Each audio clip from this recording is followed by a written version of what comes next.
Chapter 1560. Reporting. Reporting to the Khan. The Special Service and State Teacher have returned to the grasslands. They are now at the Scarlet Pagoda Division and will reach the royal court in another hour. In the depths of the grasslands, Mount Ujijin of Chibay was the location of the Eastern Turkic royal court's tents. In the most majestic tent, a Turkic soldier reported respectfully to a middle-aged man sitting at the head of the table. The so-called Special Service was a kind of official title on the Tujue side. The Book of Zhou, History of the Tujue, said, "High officials have Yehu, secondary office, secondary office, secondary office, secondary office, all 28 ranks, all of them."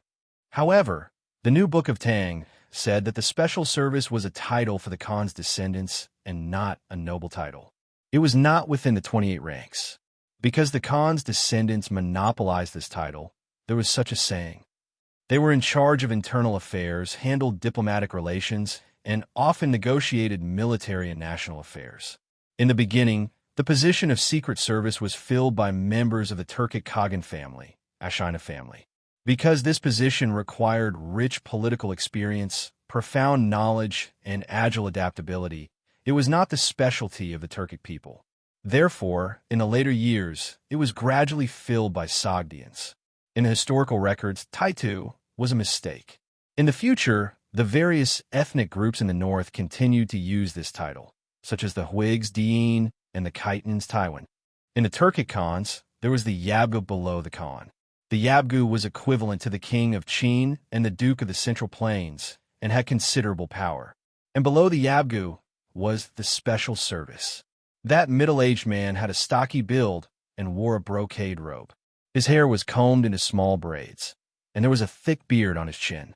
His eyes were as fierce and sharp as a wolf king's, and he was full of power and influence. This man was the current ruler of the Eastern Turkic Khans, Sheli Khan. HM, the state teacher is back? Do you know if they brought back the confidential files of Yinhuang College on this trip? Hearing this, a glint flashed across Shelley's eyes. He leaned forward slightly and looked at the soldier below and asked in a deep voice, Khan, I don't know about this. However, only a little over 1,000 people came back with the state teacher." The soldier looked carefully at Shelley's expression and then said with a trembling fist and palm salute, "What? Only a little more than 1,000 out of 50,000 came back." When he heard these words, Shelley suddenly stood up, his voice also raised by an octave. He walked down from his seat of honor and arrived one zhang in front of that soldier, continuing, "Last night, this Khan even received news that the state preceptor has already obtained the secret dossier from Yinhuang College, that the Sure Secret Service led 50,000 elite wolf riders to receive the state preceptor. Why is it that in the short span of one night, only 1,000 or so of the 50,000 elite are left?" It said that the state preceptor and the Special Service were ambushed by Li Zishuan at the Longmen Pass of the Great Tang. Later, they were surrounded by the combined forces of the northern provinces of the Great Tang and were almost completely wiped out. The messenger carefully reported to Shelley. Speaking of which, this kind of messenger soldier was considered a high-risk job. When they delivered bad news, they had to be prepared to be killed by their superiors to vent their anger. Li Zishuan again. A hint of surprise flashed through Shelley's eyes, but then he felt that this result was somewhat illogical. He said with a face of disbelief, "That's not right. Isn't it said that Li Zishuan is treating the plague of locusts in the Great Tang's Guangzhou provinces? Then why was he able to set up an ambush in advance on the state preceptor's way back to the grasslands?" The messenger soldier immediately had a troubled expression. This lowly one does not know. How could he know how Li Zishuan could set up an ambush in advance? He could only answer truthfully. Shelley's eyes were filled with anger. After a pause, he said in a deep voice, "Leave. When the state preceptor and the Special Service return, have them quickly come to see this Khan." Previously, Shelley had wanted to personally welcome Wu Jie and Ashinashur's army's triumphant return. But now that he knew that Wu Jie and the others were not triumphant, but fleeing in defeat, how could Shelley still go and welcome them? Right now, he even had the heart to kill. That was 40,000 elite wolf riders. Xieli's heart was bleeding. Yes, Khan. The soldier cupped his fists and left after receiving the order. After the soldier left, Xieli snorted heavily and scolded angrily. Trash. All of them are trash. A great grandmaster expert and 50,000 elite troops actually fell at the hands of a small Lizichuan. Could it be that this kid is really the nemesis of our Turks? Great Khan, calm your anger. Seeing that Xieli was unable to calm down, a middle-aged man in luxurious clothes stepped forward and bowed to Xieli, saying, whether it is the state preceptor or the special service, they are both good ministers and fierce generals of our Turks. Although they were defeated in this battle, it is not to the extent of harming their muscles and bones. Moreover, after the state preceptor and the others return, and after the great Khan understands the details of this battle, we can then make a decision. Do not create enmity with the state preceptor and the special service because of a moment of anger. This person was Ashinasimo, who had gone to Chang and to ask the heir to hand over the Khitan chieftain 2 months ago. Back then, he had also held the position of Eastern Turkic Khagan, but later on, he had taken the initiative to abdicate. In terms of blood relationship, Ashinasimo and Xieli could be considered uncle and nephew. Xieli frowned for a while, feeling that Ashinasimo's words were very reasonable. He could not help but nod, saying, and Simo's words are reasonable. Let's see what they say in a while. The inside of the tent quickly fell into silence. About an hour later, a flurry of footsteps came from outside the tent, and a soldier quickly walked in. Bowing, he said, reporting to the Great Khan, the state preceptor and the special service request an audience outside the tent. Let them in. Xieli had long since calmed down, and he expressionlessly nodded. Yes. The soldier turned around and exited the tent. Not long after, Wu Jie, who was wearing a black robe that had already formed a shell, and Ashina Shier, who was wearing a blood-red leather armor, walked into the tent. Together, they saluted Xieli. Greetings, Khan. The state preceptor and the special service may dispense with the formalities. Seeing that the two were covered in blood, Xieli's expression changed slightly, and his tone became somewhat gentler. After the two straightened up, Xieli asked in a low voice, the special service, this Khan heard that you and the state preceptor were ambushed by Li Zishuan in the Great Tang and suffered heavy casualties. Just what happened? Quickly tell me. Hearing this, Ashinasimo hurriedly bowed and said, reporting to the Great Khan, this ambush in the Great Tang was all due to the greed of the state preceptor for advancing prematurely.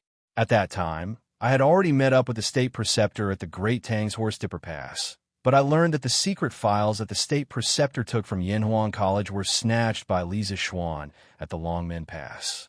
At that time, Li Zishuan was already seriously injured by the state preceptor.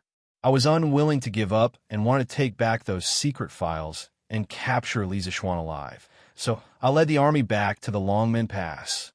My army could have broken through the gates of the Longmen Pass quickly, but spiritual master Ling Shu's junior brother suddenly rushed to the battlefield and won some time for the Great Tang's army. After that, Qin Shu Bao, Cheng Yaojin, and the rest of the Great Tang's army arrived with reinforcements and chased after us. Later, outside the Yonghe Pass, my army was besieged by the Great Tang's army. After a narrow escape, the state preceptor and I escaped from the Great Tang and returned to the grasslands. But this time, when we entered the Great Tang, my army suffered more than 48,000 casualties, while the Great Tang's army suffered more than 60,000 casualties. I was greedy and rash, causing the army to be besieged by the Great Tang's army and suffer heavy casualties. I am willing to accept all punishment. Ashinashur did not shift the blame and directly took all the blame. In fact, the loss of this war was indeed his fault.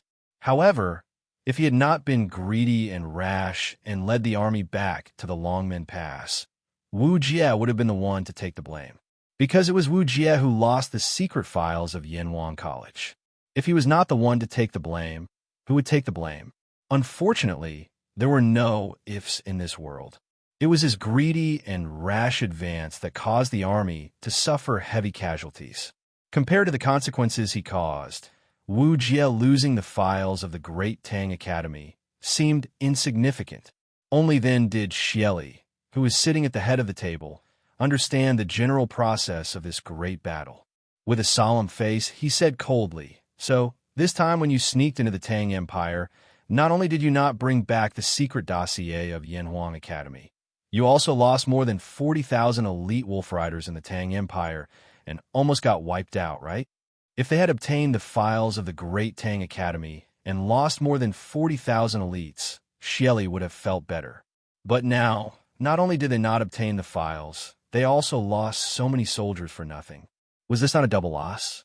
It would be strange if Xieli was not angry. We have failed at the start of the war. Please punish us, Khan."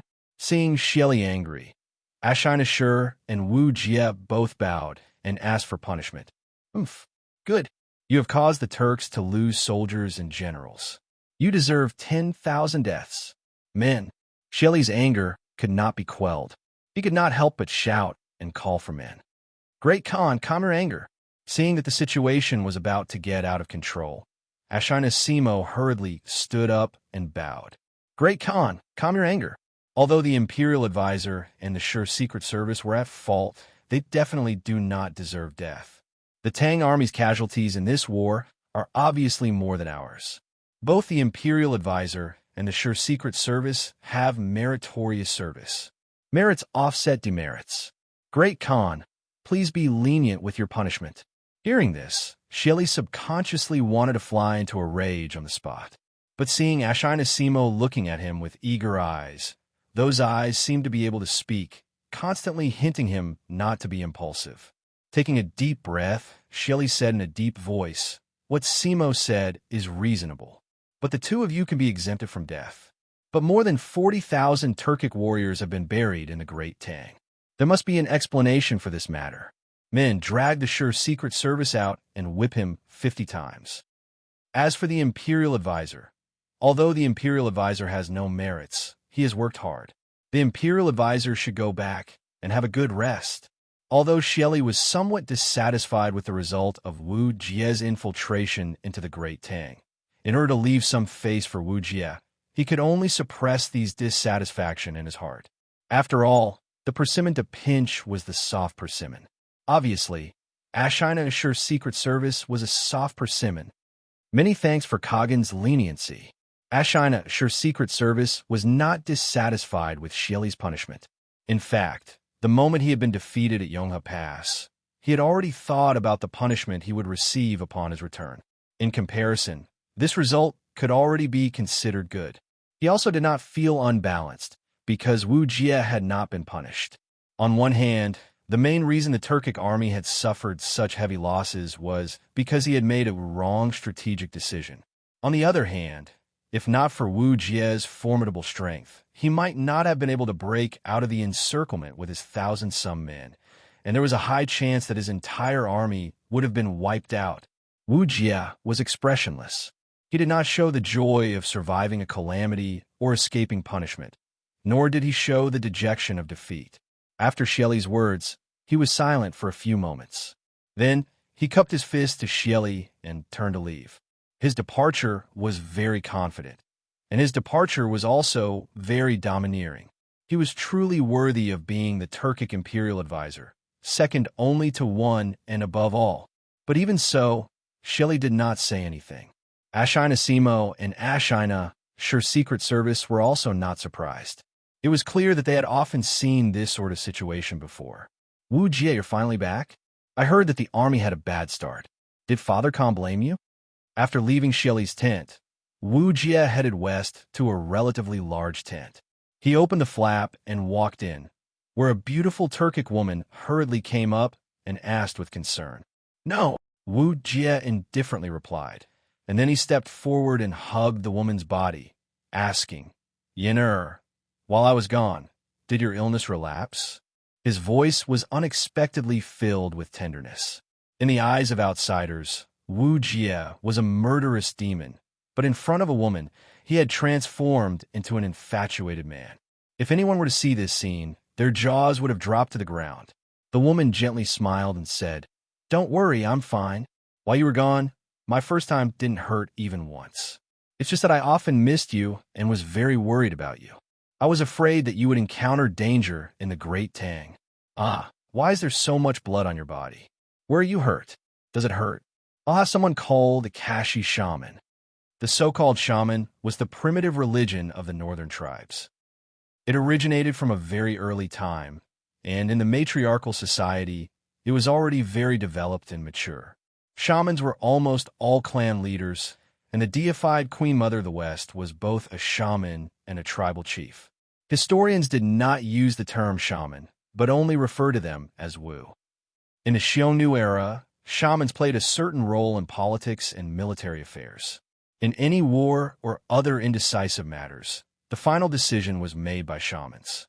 The shamans of the northern tribes were very different from the Wu of the Central Plains.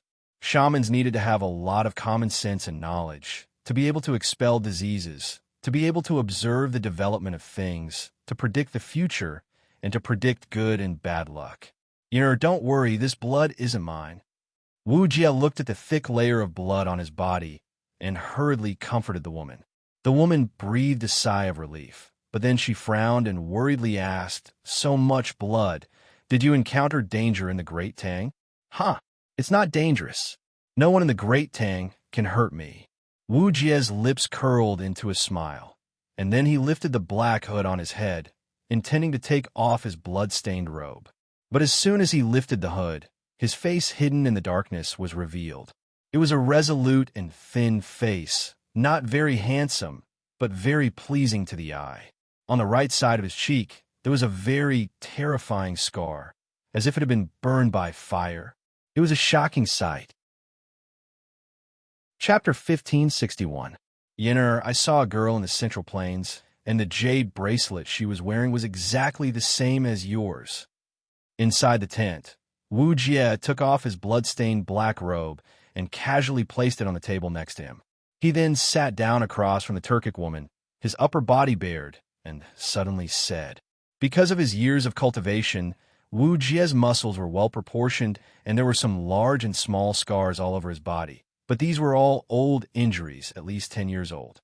In other words, in the past 10 years, he had barely suffered any injuries. Previously, in the Dragon Gate Pass, Wu Jie had fought with Xian Qing, and Xian Qing's 9 Tai-Xian Sword 7 style had only caused Wu Jie to suffer some internal injuries.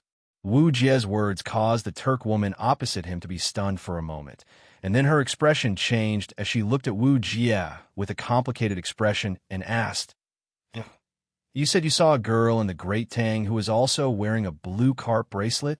After saying that, the woman took off the jade bracelet on her wrist. The jade bracelet was sparkling and translucent, with a faint green color, like a clear lake. What was amazing was that there were 3 cyan patterns on the inside of the bracelet. These patterns had a very regular shape. At first glance, it looked like there were 3 cyan fish swimming inside the bracelet. It was really vivid and unimaginable. Priceless. This jade bracelet could be called priceless. That's right, exactly the same. Wu Jie stared at the beautiful woman in front of him and said word by word. After hearing Wu Jie's affirmation, the woman's expression changed several times before returning to normal a moment later. Brushing her hair back from her forehead, she pretended to be calm and said, how could there be such a coincidence in this world? Wu Jie, what was that little girl's name? After asking this question, a trace of hope flashed across the woman's eyes, but she quickly concealed it. Wu Jie shook his head and said, "I don't know. At that time, I only heard someone call her Little Yuer. Yen'er, do you know this little girl?" A trace of panic flashed across the woman's eyes as she hurriedly said, How is that possible? I've never met her before. How could I know her?" Wu Jie frowned and asked, "If that little girl has nothing to do with you, why is she wearing the same jade bracelet as you?" The woman's expression froze, but she still argued, "This should be a coincidence, right?" Coincidence? Wu Jie's eyes couldn't help flashing a trace of anger as he glared directly at the woman in front of him. This kind of azure carp jade bracelet is extremely rare in this world, yet now 2 of them have appeared together. Yen'er, you're telling me this is a coincidence? The woman's expression changed, and then she stood up and said, "You don't believe me?" Wu Jie frowned. "How can I believe you?" The woman snorted and said, "That's the truth. It's up to you to believe it or not." After a pause, the woman continued, "I'm going to look for Father Khan. Although Father Khan didn't say anything, I'm sure he still blames you in his heart. I'll go and plead for you." Then, the woman left the tent without looking back. "Simo, why did you dissuade Ben Khan?" In the imperial tent, Shelley's face was cold as he asked Ashina Simo in a deep voice. Ashina Simo took a step forward and bowed. "Great Khan, more than 2 months ago, the Khitan chieftain led his tribe to seek refuge with the great Tang. Simo was ordered to go to Chang and to ask for the Khitan chieftain and even promised to give up the Shuo Fong. Emperor Tang not only did not agree, but also sent troops to wipe out Liang Shidu. It means that the Tang Empire at this time is not afraid of us at all. This time, the imperial tutor and the Sure Secret Service led troops to infiltrate the Tang Empire. The Tang Empire will most likely mobilize troops to attack the grasslands. We have to be careful. At this critical time, Khan must not do anything that will hurt his own family and please his enemies. The imperial tutor cannot punish him, and the Sure Secret Service cannot kill him. I asked Khan to consider the bigger picture." Shelley's eyes flashed as he looked at Simo and said thoughtfully, "You mean Li Shimin might mobilize troops to attack the grasslands?" Ashina Simo nodded and said, replying to Khan, "It's very likely." "Gee, what a joke." Hearing that, Shelley sneered and said, "Not to mention that this Khan has millions of bowstring control warriors, merely in this boundless prairie. As long as he, Li Shimin, dares to send his troops here, this Khan will definitely make his people unable to return. We are the true kings of this grassland." Confidence. This was the confidence of the ruler of the Eastern Turks. Of course, he did have a right to be so confident. Although there was internal strife in the Eastern Turks now, Shelley still had more soldiers than Lier. On the other hand, the grasslands were a rather unfamiliar environment to the Han people of the Central Plains. There was no reference point on the vast grasslands, and the Tang people could easily get lost here. Therefore, in this away battle situation, Shelley could be said to have taken advantage of the right time, the right place, and the right people. His chances of winning were infinitely high, but Ashina Simo did not think so. Seeing that Shelley did not listen to him, he frowned and said with a worried expression, "Khan, 3 years ago, you took advantage of Li Shimin's unstable throne to attack the Tang Empire and directly sent troops to the capital of the Tang Empire. Then, Khan signed an alliance with the Tang Emperor and emptied the treasury of Chang, returning happily. Although this action caused great trouble for Li Shimin, who had just ascended the throne, do you know that in these few years, the Tang Empire is no longer the Tang Empire that we can bully and humiliate? In June last year, the Tang Empire sent a fleet down south. They exchanged millions of caddies of grain and countless rare treasures in the small Nanyang countries. The treasury of Chang, and that we emptied, was once again filled up. Therefore, this year's locust plague in the Guangzhou region of the Tang Empire will not hurt the foundation of the Tang Empire. In other words, as long as the Tang Emperor is willing, the Tang Empire is fully capable of organizing hundreds of thousands of troops to attack the grasslands. Although the grasslands are vast and many Tang soldiers are not familiar with the environment of the grasslands, don't forget that when the time comes, Li Zishuan is likely to be in the Tang army. And Li Zishuan's master, spiritual master Ling Xiu, not only killed more than 200 of our elite wolf cavalry in the Yin Mountains, he also traveled the grassland alone. It's hard to guarantee that he did not leave some map for Li Zishuan. When the time comes, with Li Zishuan leading the way for the Tang army, our advantage on the grasslands will no longer exist. In truth, Ashina Simo greatly admired the culture of the Central Plains, so he collected more detailed information on the Tang Empire. It was precisely because he knew more that he felt that the Tang Empire was a greater threat to the Turks. The Turks were very powerful now, but did not mean that they were invincible in the world. Seeing Shelley's uncertain expression, Ashina Simo continued, "Khan, Think about it. When the Han Dynasty was first established, was it not suppressed by the Xiongnu? Emperor Gaozu of the Han Dynasty, Liu Bang, personally led an army to attack the Xiongnu, but suffered a crushing defeat. He was almost captured by the Xiongnu, and the great Han Empire was almost destroyed. One must know that when the Han Dynasty was first established, there were many strategists and generals. Scholars such as Zhang Liang, Chen Ping, Xiao He, and the others, and martial scholars such as Han Xian, Fan Kuai, Zhou Bo, and the others. They were all outstanding officials and fierce generals. But in the end, it was clear that the Xiongnu were strong and the Han Dynasty was weak.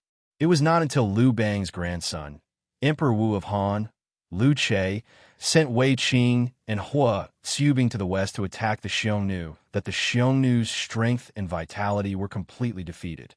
In the future, they were slowly unable to contend with the Han Empire.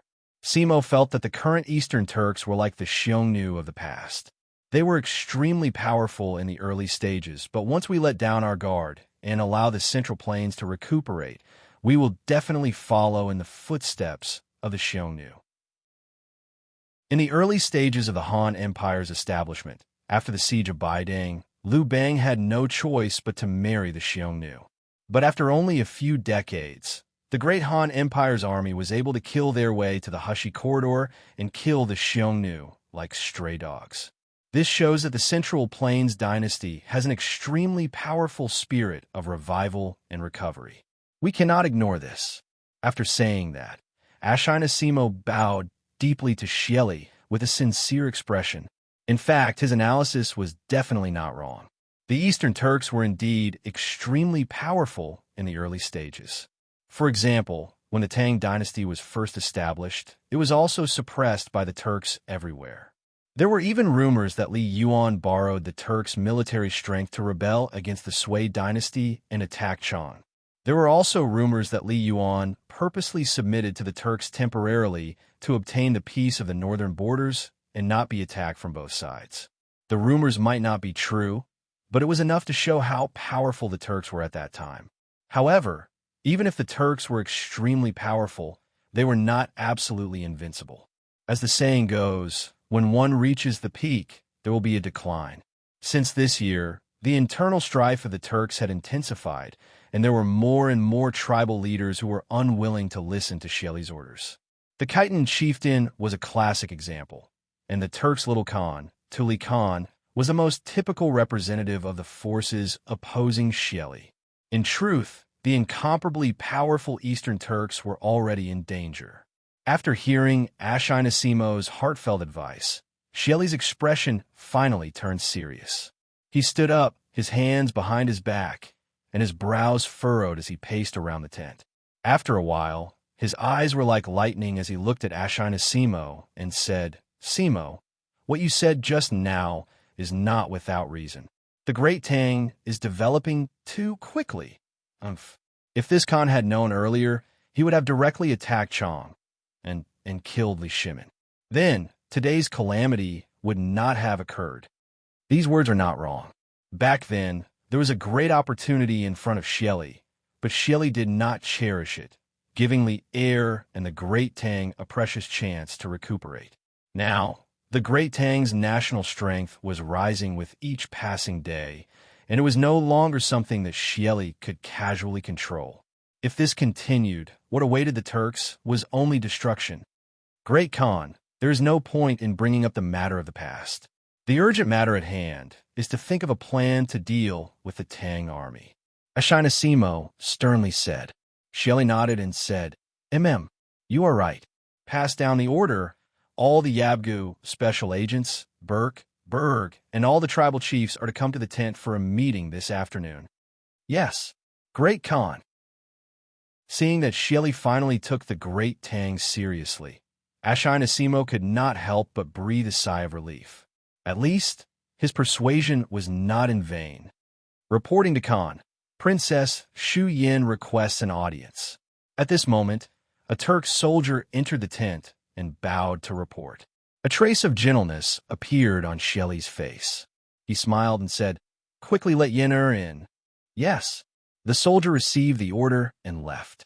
Ashina Simo bowed and said, "Since that is the case, Simo will take his leave."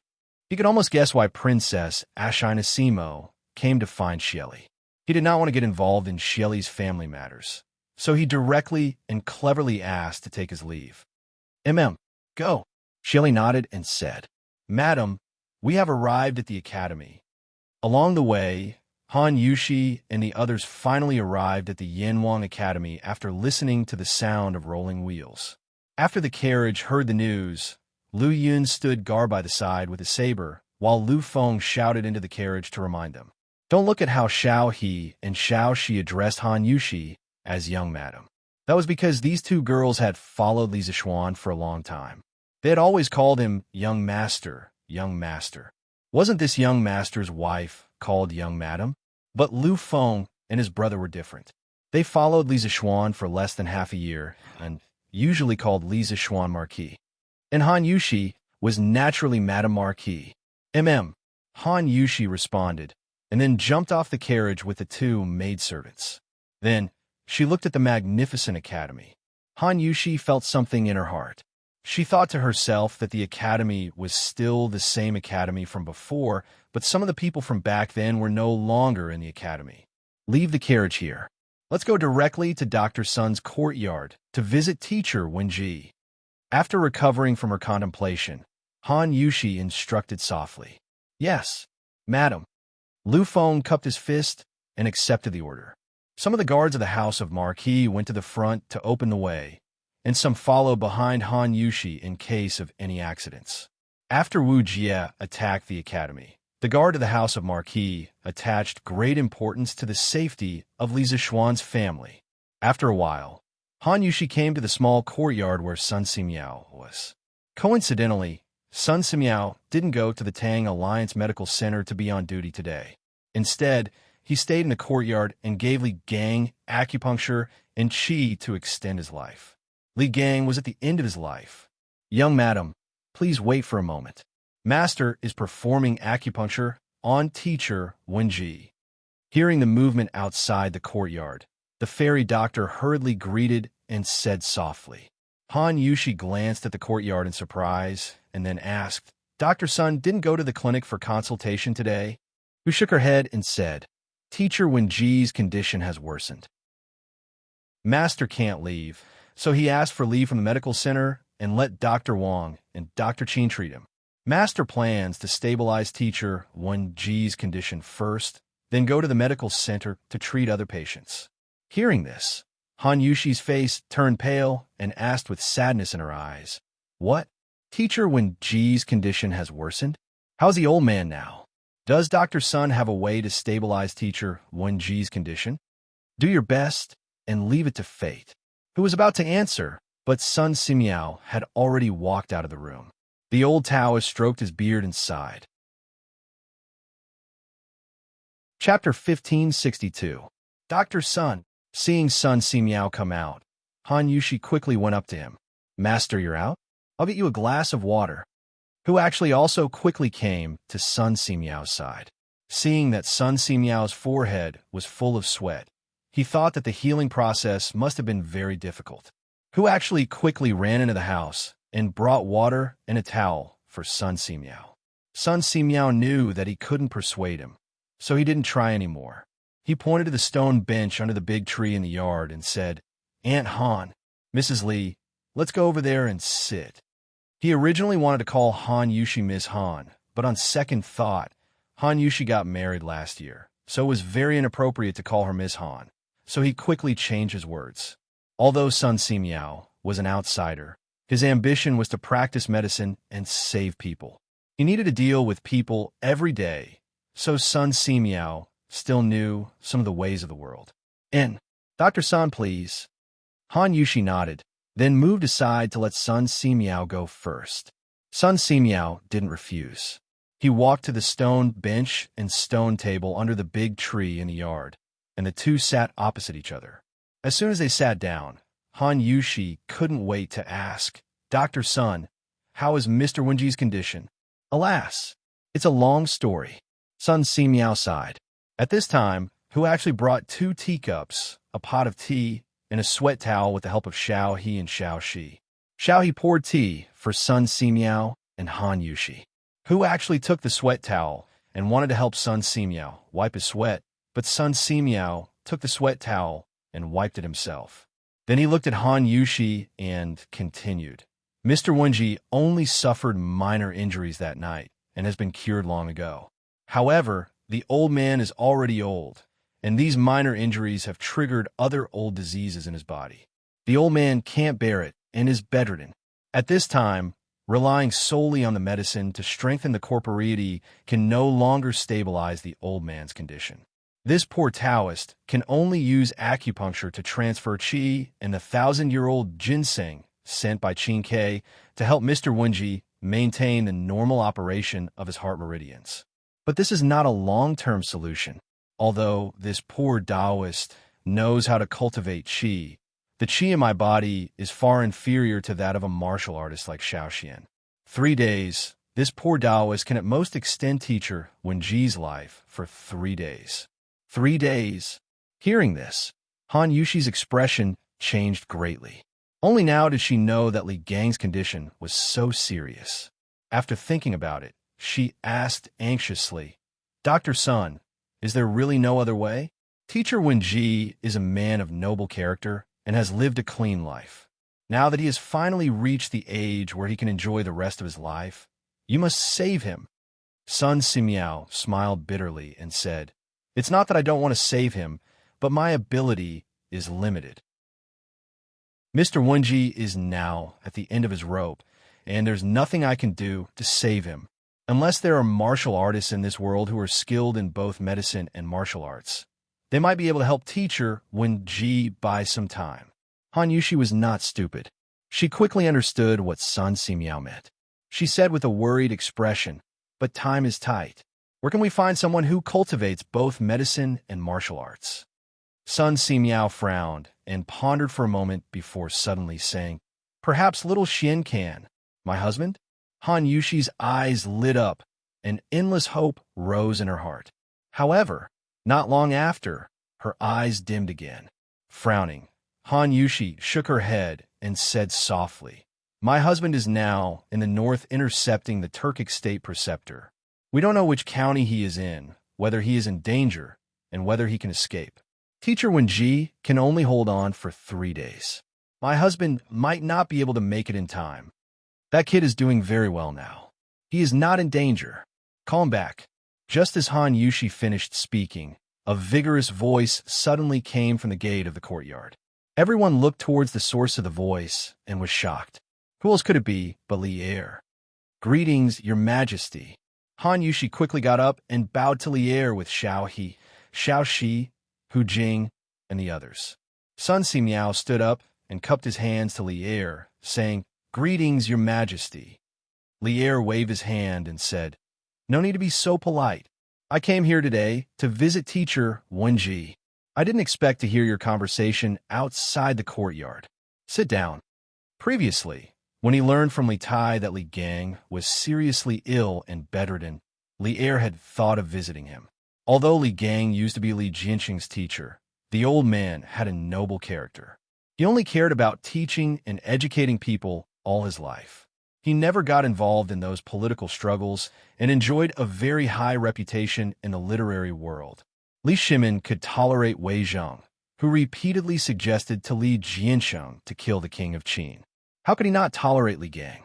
Therefore, when the morning court session ended, Li Er quickly ordered Zhao Song to prepare a carriage and went directly to Sun Simiao's courtyard on Yinshan Mountain. Thank you, Your Majesty. Under Li Er's signal, everyone sat down. At this time, Han Yushi remembered what Li Er said just now and couldn't help but ask, Your Majesty, you said that my husband is doing very well now? Is that true? Li Er nodded slightly and said, Of course it's true. This morning, Qin Ke received an urgent battle report from Meng Wenhao. Last night, Li Zishuan blocked Wu Jie at Longmen Pass and stole the secret files of Yanwang College. Although he was seriously injured, Taoist Master Xianqing of Longhu Mountain suddenly arrived. Not only did he defeat the enemy, but he also cured all of Li Zishuan's internal injuries. If I need someone who is skilled in both medicine and martial arts, I can ask Li Zixuan to hurry back. Sun Si Miao cupped his hands and said, if Xiaoxian can come back, that would be great. If I remember correctly, Xiaoxian also knows how to perform acupuncture. Oh, by the way, Your Majesty just said that Taoist Master Xianqing of Longhu Mountain is also at Longmen Pass? That's great. If Taoist Master Xianqing can come back with Xiaoxian, Teacher Wenji might be saved. Li Er's face lit up and said, good. I will send someone to ask Qin Ke to immediately send a telegram to Li Zixuan and urgently summon him and Taoist Master Xianqing to return to the capital. Speaking of which, Li Tai was still crazily sleeping in his bed. In the wee hours of the morning, he was waiting for news from the front line and almost fainted. Your Majesty is wise. Sun Si Miao breathed a sigh of relief in his heart. It wasn't that his medical skills weren't good, but that Li Gang was now at the end of his life. Forcefully extending his life was against the heavens. Sun Si Miao's medical skills were indisputable, but sometimes medical skills weren't omnipotent. I will go and see Teacher Wenji. After handing over the matter to the eunuch beside him, Li Er stood up and said. Chapter 1563. Young martial uncle, I remember you started your closed-door training last year. You suddenly came down the mountain this time. Have you broken through to the great Grandmaster realm? After a simple breakfast in Longmen Pass, Li Zixuan followed Xianqing to stroll among the tents and check if there were any severely injured sergeants who needed help. After checking on the recovery of several seriously injured sergeants, Li Zixuan suddenly asked Xianqing. Speaking of which, ever since he recovered from his injuries last night, he had been busy treating the wounds of the heavily injured soldiers in the barracks until dawn. If it wasn't for the military doctor that Hong Wenxing had sent someone to invite over, he would have been busy until now. After that, he went back to the corner tower and slept for more than 2 hours. But even so, Li Zixuan didn't feel sleepy at all. Instead, he felt refreshed. It was mainly because with the help of Xianqing last night, Li Zixuan broke through to the late stage of the great Grandmaster realm. His mental strength also soared a lot. Not sleeping for a day had no effect on him at all. Besides, when he fought Wu Jie alone, he was exhausted and fell into a coma. He had slept for several hours. When he was interrogated by Xianqing last night, Li Zixuan was in a panic. He was afraid that his identity as a time traveler would be exposed. But after a night of digestion and contemplation, he felt a lot more at ease. But he began to wonder why his young martial uncle would appear here at this time. To reach the great Grandmaster realm, in addition to talent and hard work, you need more opportunities and martial arts comprehension. It's easier said than done. Xianqing carried the heavy sword case on his back and walked with his hands behind his back. He answered Li Zixuan's question with a blank face. Li Zixuan, who was a little behind Xianqing, glanced at the sword case on Xianqing's back. In the memory of his predecessor, no matter where his young martial uncle went, he would carry a sword on his back. He remembered that his young martial uncle once said, "The sword never leaves the body. As long as the sword is with you, the sword is Xianqing's best brother. It will never betray him."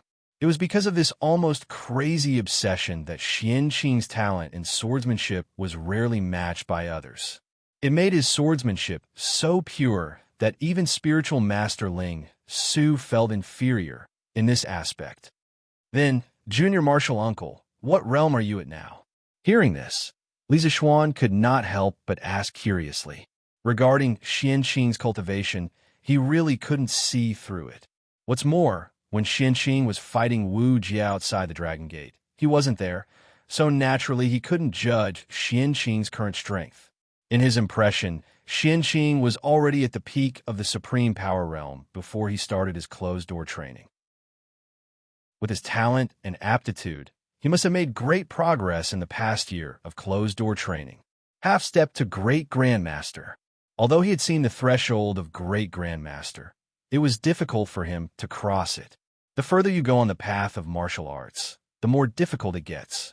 Little Xian, you must remember not to be greedy and advance rashly in the future, so as to avoid going astray? Xianqing said, after a moment of silence. Li Zixuan nodded and said, "Don't worry, martial uncle. This disciple will remember martial uncle's teachings and fight steadily and surely. I won't be greedy and advance prematurely." "Oh, right, little martial uncle. Why'd you go down the mountain this time? Did martial uncle sect leader give you some task?" Hearing this, Xianqing suddenly stopped, and his expression became a little unnatural. After a while, he turned to look at Li Zixuan and said, "Martial uncle went down the mountain this time because I was instructed by martial uncle's sect leader. When I arrived in Chang, and I wanted to see you on the way, but I didn't expect to learn that the Yanhuang college you founded was attacked by Wu Jie a few hours ago. In order to track Wu Jie's whereabouts, martial uncle followed you all the way here." "I see." Li Zixuan nodded. His expression didn't change, but his heart began to move. He secretly wondered what important task Dragon Tiger Mountain had to send Xianqing down the mountain in person. This was a little unreasonable. After spiritual master Ling Su passed away, there was no more great grandmaster on Mount Longhu. This was very inconsistent with the status of the celestial master Taoism in the world. In addition, there was still a great grandmaster in the world who came from the Shaolin Temple. If the Tao sect didn't produce another great grandmaster, wouldn't it be suppressed by the Buddhist sect? Therefore, the most important task of the celestial master Taoism in the past 2 years was to cultivate a great grandmaster. And Xianqing was the next most promising disciple of the celestial master Taoism in Dragon Tiger Mountain. This was said by spiritual master Ling Su himself, and no one doubted it.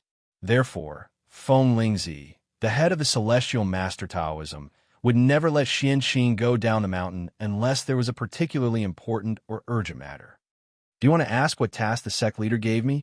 Xianqing's deep eyes seemed to be able to see through the soul. He fixed his gaze on Li Zixuan and asked after a while, "Martial uncle, if it's inconvenient for you to say, then forget it." Li Zixuan was stunned at first, and then he said unexpectedly. The implication was that he really wanted to know what task the sect leader of the Celestial Master Taoism had given Xianqing. Xianqing was silent for a moment. Then he turned and said as he walked, "Previously, when your sect leader learned that you were now the Marquis of the Tang Empire, he sent me down the mountain to visit the Emperor through your recommendation. But it happened that you were killing locusts in the northern provinces and counties, and Wu Jie attacked Yanhuang College, so I came here to solve your problem first." Xianqing's temperament was destined to be a straightforward person. He would not beat around the bush and said whatever he wanted to say. Li Zixuan next to him was stunned. After being surprised for a long time, Li Zixuan couldn't help but ask, Little martial uncle, is the sect leader planning to let the celestial master Taoism enter the secular world?" In Li Zixuan's impression, the celestial master Taoism of Longhu Mountain could be regarded as a semi-secluded sect. They did not deal with the local government, nor did they have disciples enter the imperial court as officials. Of course, Li Zixuan was an exception. Their usual contact with the outside world was probably only to treat the mountain people. They existed in the world, but they were hidden from the world. This was the previous state of the celestial master Taoism of Longhu Mountain. That was why Li Zixuan was so shocked when he heard from Xianqing about the mission given by Feng Lingzi. Xianqing seemed to have prepared for this question. As soon as Li Zixuan's voice fell, he directly replied, "Xian, you are also a member of the celestial master Taoism. Since the moment you entered the imperial court, the celestial master Taoism has already entered the secular world. Our sect leader said that now the world is gradually stabilizing, and the current emperor is also a wise emperor. If the celestial master Taoism wants to pass on from generation to generation, it must deal with a good relationship with the current ruler. It is not to flatter him, but to not offend him. Blindly avoiding the secular world will only lead to the gradual extinction of the celestial master Taoism. You are wise, sect leader." Hearing this, Li Zixuan could not help but give a thumbs up and said, "Although there are still wolves around the Tang Empire, the current emperor is working hard to govern the country. The strength of the Tang Empire is getting stronger day by day. This is something that everyone can feel. If Taoism wants to pass on for a long time, it should not hide from the secular world. Only when the world knows the positive role of Taoism in the Tang Empire will there be a steady stream of people who want to cultivate Taoism. Taoism is like this, and so is the celestial master Taoism of Longhu Mountain. In the next 10 or 20 years, the Tang Empire will undergo earth-shaking changes and become unprecedentedly powerful. For the celestial master Taoism, there are only two choices. One is to follow the trend of the times and make some changes in time to lead Taoism to become more prosperous and strong. The other is to completely hide from the secular world. After 10 or 20 years, the world will forget about the celestial master Taoism, and then there will be no celestial master Taoism in the world. Besides, if the celestial master Taoism cultivates in seclusion, what is the difference between it and those Buddhist monks who only know how to eat vegetarian food, chant Buddhist scriptures, burn incense, and knock on wooden fish? Sect Master Martial Uncle's decision is undoubtedly a very wise one. As a member of Taoism, Li Zixuan naturally wanted to see Taoism become more and more prosperous and strong. In addition, Taoism was a local sect in the Central Plains. He did not want Taoism to be completely suppressed by Buddhism. Compare with the Buddhist monks who only ate vegetarian food and chanted Buddhist scriptures and did not work. He preferred Taoism's way of cultivating in seclusion. He felt that the seclusion of the celestial master Taoism in Longhu Mountain was very inappropriate. Xianqing nodded frequently. Suddenly, he looked at Li Zixuan strangely and said, "Xiao Xian, I didn't expect that after leaving the mountain for more than a year, you would see things more deeply than before.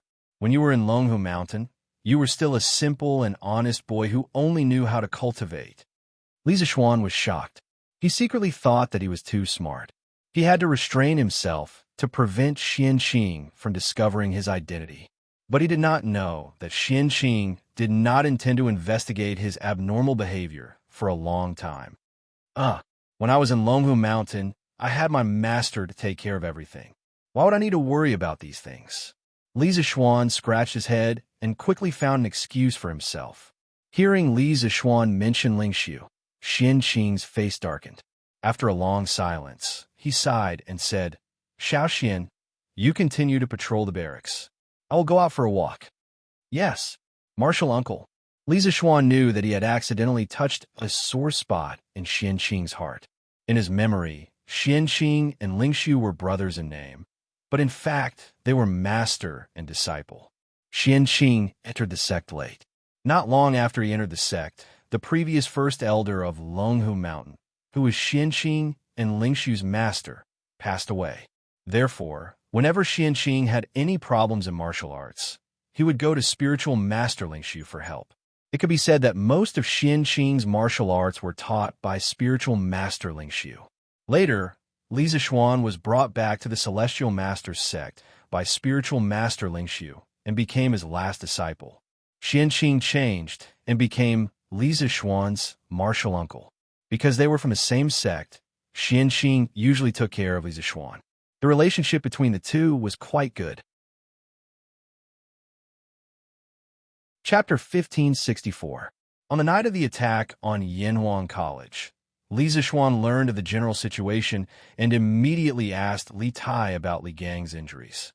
At the time, Li Tai said that Li Gang had only suffered some minor injuries and that his body was fine.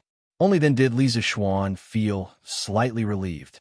Later on, Li Tai asked Li Zixuan to send an imperial edict via telegram, allowing Li Zixuan to mobilize the soldiers of the northern provinces and counties, setting up ambushes at the main passes to prevent Wu Jie from escaping the Great Tang. Li Zixuan thought that since nothing major had happened at the academy, the most important thing would be to deal with Wu Jie. At the very least, he would have to take back the academy's secret files from Wu Jie. What happened next was somewhat out of his expectations. Firstly, Wu Jie only used a little more than a day to rush from Lantian County to Dragon Gate Pass. At that time, Li Zishuan had just taken over the security of Dragon Gate Pass with an army of 10,000. From the time he was stationed there to the first battle between the two sides, only a few hours had passed. Wu Jie's speed caught Li Zishuan off guard. Second, Su Tingda had led 10,000 soldiers from Bingzhou's Jicheng House to Yanmen Pass. Many of the soldiers hadn't even had time to rest before Yanmen Pass was attacked by Ashina Shi'er's 50,000 elite wolf cavalry. Their numbers were inferior to that of the Turks, and coupled with the haste of the battle, the defenders of Yanmen Pass were quickly routed. As a result, Ashina Shi'er's army didn't have to spend much time to enter the Great Tang's territory. These two unexpected events had almost caused Longmen Pass to fall, and even caused the Yanhuang College's files to almost fall back into Wu Jie's hands. Fortunately, Shui Rengui and Xianqing had stepped in at the critical moment to help, and Wang Renbiao's 30,000 Qizhou soldiers had also arrived. Last night, when Li Zishuan woke up from his coma and learned of what had happened at Longmen Pass, he couldn't help but sigh in his heart. Could this be the protagonist of Heaven's Blessing? Little Xian, His Highness King of Wei, probably replied to you like that because he didn't want you to be distracted while dealing with Wu Jie in the north. Don't blame him. Li Zishuan found it difficult to accept this sudden news. Right at this moment, Qin Xiong walked over from somewhere and said in a low voice, "Before the army left, this old man made a trip to Yanhuang College. According to Mr. Kong Gue, Mr. Wenji's condition is indeed very serious. Now that the matter here has been settled, little Xian, you should quickly return to Cloud Mountain to take a look."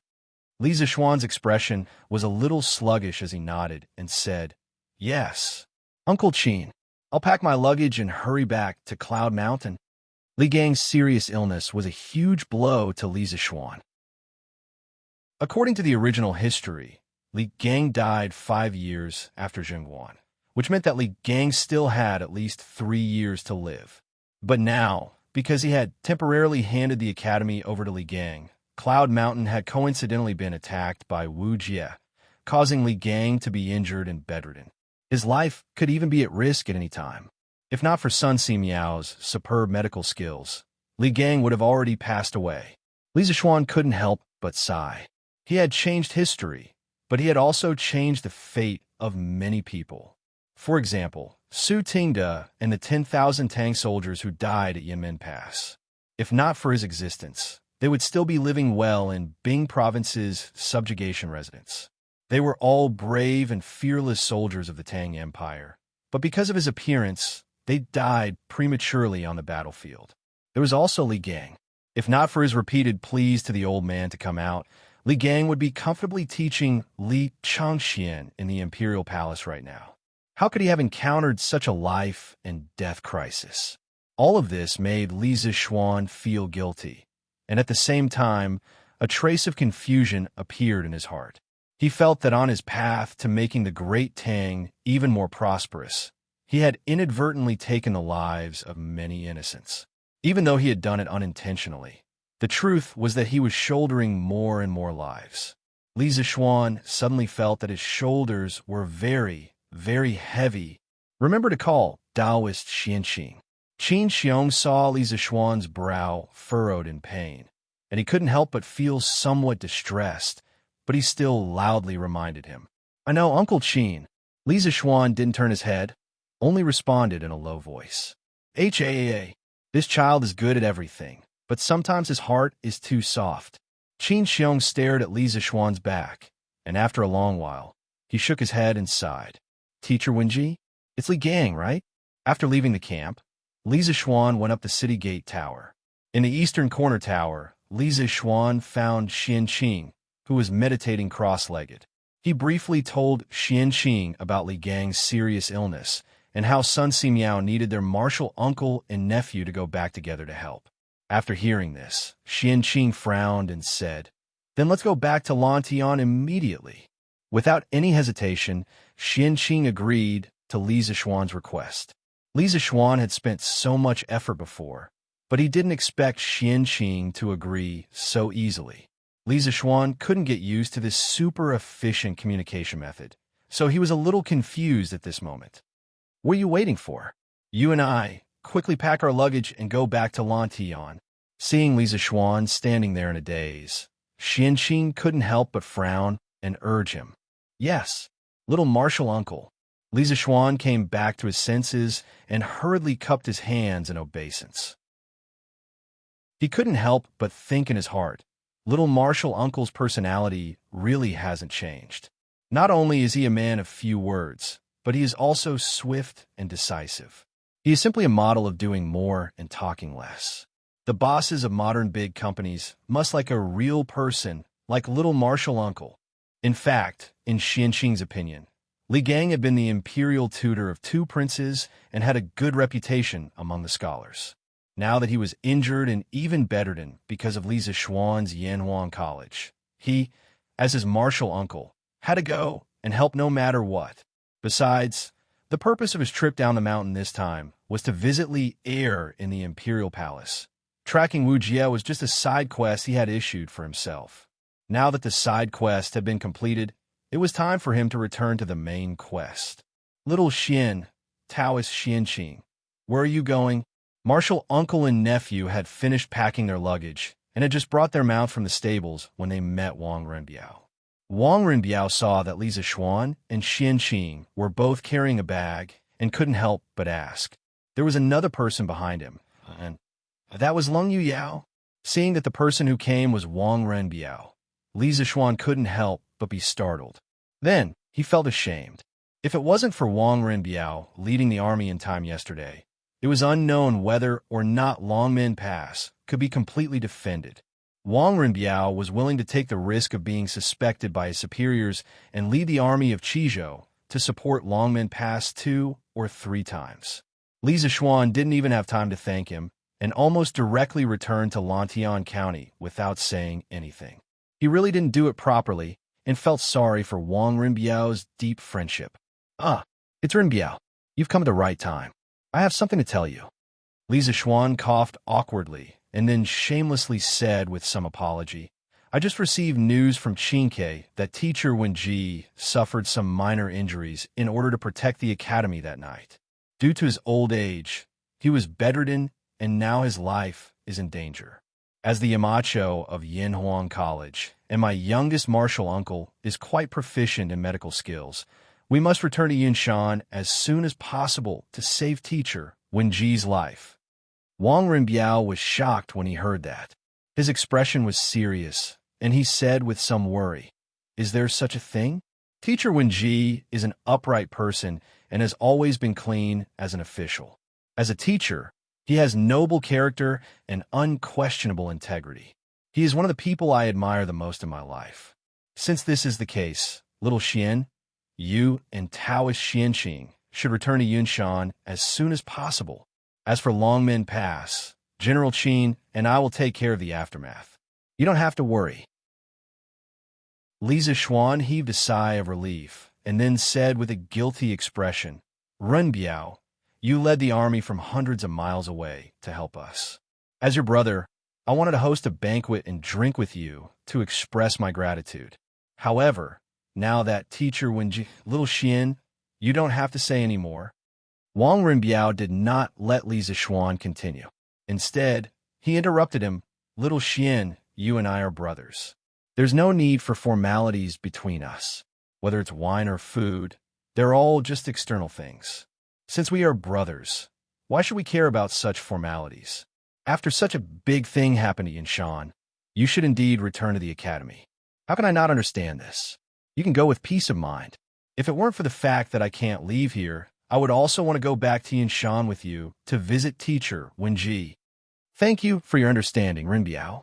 With a brother like this, what more can I, Li Zishuan, ask for? Li Zishuan was touched as he saluted Wang Renbiao and said, Chapter 1565. There is no such thing as an impenetrable wall in this world.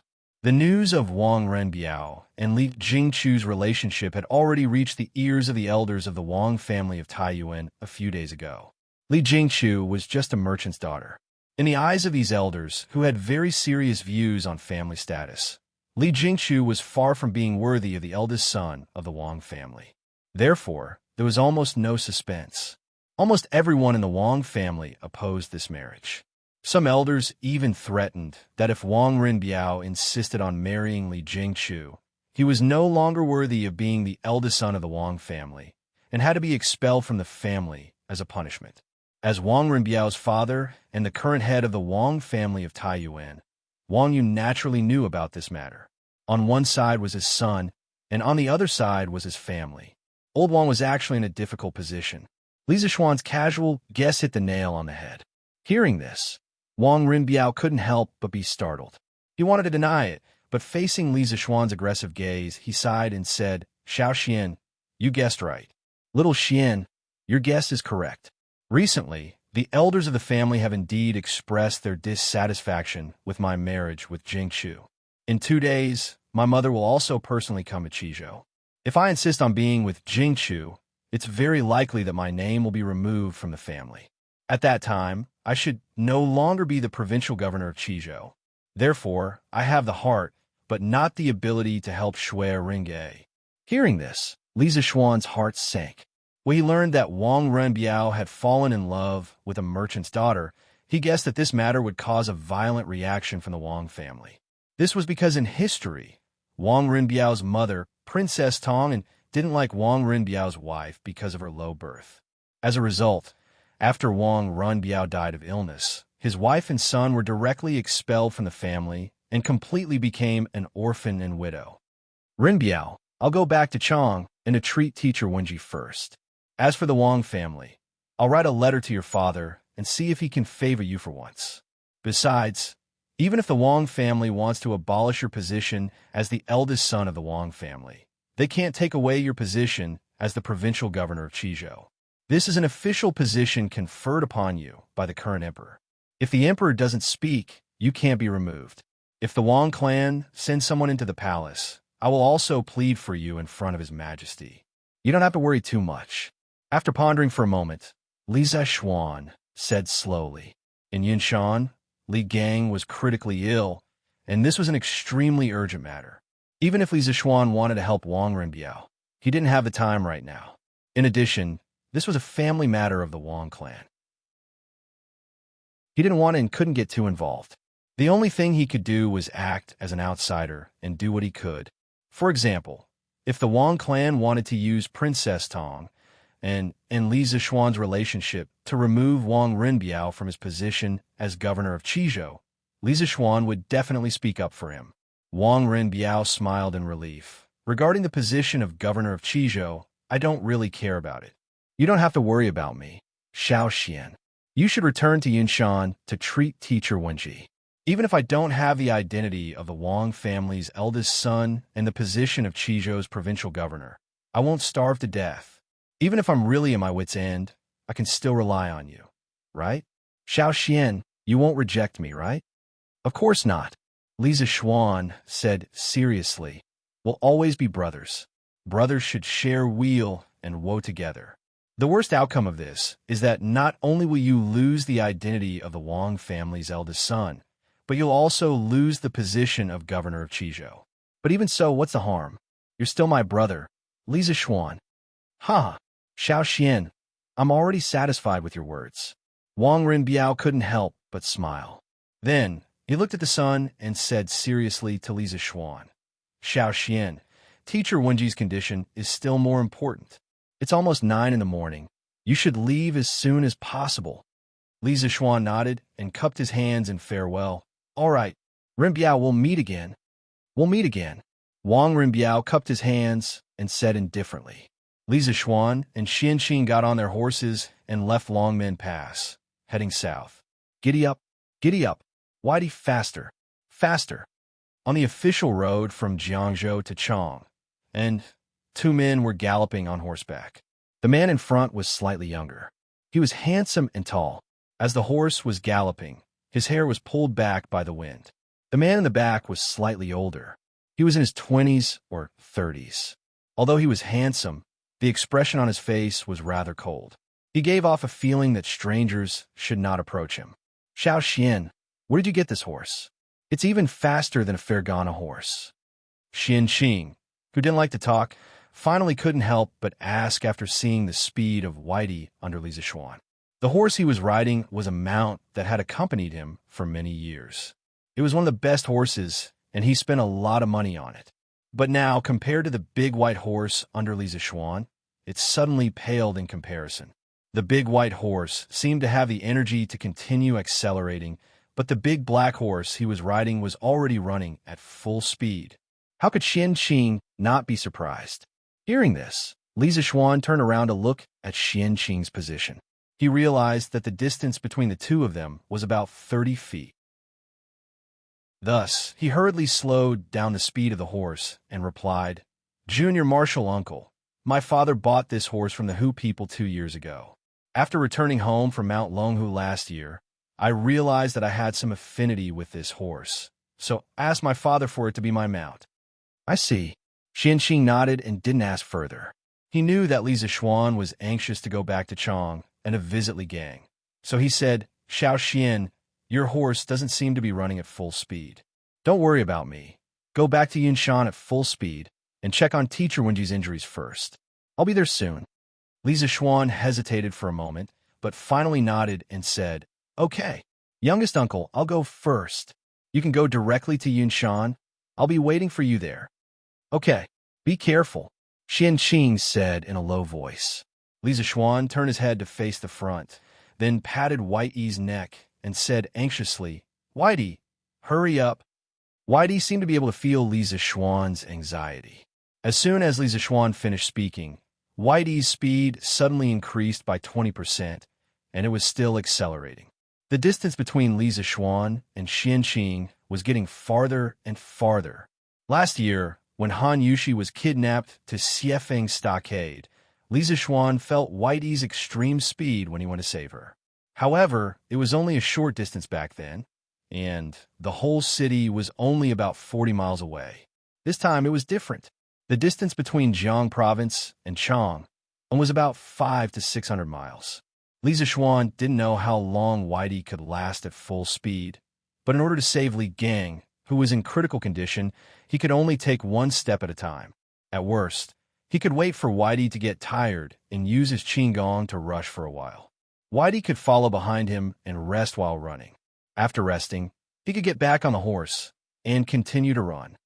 "Brother Crown Prince, is Brother Xian really okay now?" Not long after the morning assembly, Changle came directly to the East Palace and found Li Changxian. She asked directly when she saw him. Obviously, some of the discussion in the morning assembly had reached Changle's ears. Li Changxian frowned and said, "Changle, you've heard about the war in the north?" Changle nodded and said, Yes. Previously, when I passed by Taiji Palace, the officials had just finished their morning assembly. Uncle and Minister Feng talked about it. Brother Crown Prince, quickly tell Changle whether Brother Xian is okay or not." As she spoke, Changle's beautiful eyes revealed a trace of pleading as she looked at Li Changxian. Li Changxian couldn't bear Changle's pleading gaze and hurriedly replied, "Don't worry, Changle. Although Xian was injured when he fought with the Turkic state preceptor, his injuries have completely recovered with the help of Taoist Xian Qing from Longhu Mountain. Thinking about it, he should be back after things are stabilized over there." "Really? That's great." Hearing this, Changle was immediately overjoyed and her face lit up with joy. She stood up and said with a smile, "Since that's the case, then I'm relieved. Oh, right, Brother Crown Prince, Imperial Mother's soaring meteor prosperity is almost finished. Should we go to the drunken immortal restaurant outside the palace to help Imperial Mother buy some more?" Speaking of the locust plague that broke out in the Guangzhou area, Lisa Schwan took the opportunity to purchase a lot of locusts, so not only did the supply of flying locusts of the drunken immortal restaurant soar, the price also dropped a lot. Many people knew that flying locust was made from locusts, but those who had tasted the delicacy of flying locusts could not resist the temptation of this delicacy. Even if they knew that this thing was made from locusts, they still ate happily and fought to come to the drunken immortal restaurant to eat flying locusts. Emperor Zhongsun had heard from Lisa Schwan a long time ago that locusts could be used to treat illnesses, especially for those with qi ailments.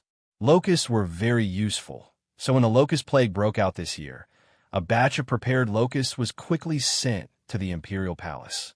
Although the imperial chefs in the imperial palace had tried to make soaring meteoric prosperity at the behest of Empress Zhang's son, this thing might look the same on the outside, but clearly couldn't compare to the soaring meteoric prosperity at the Drunken Immortal restaurant.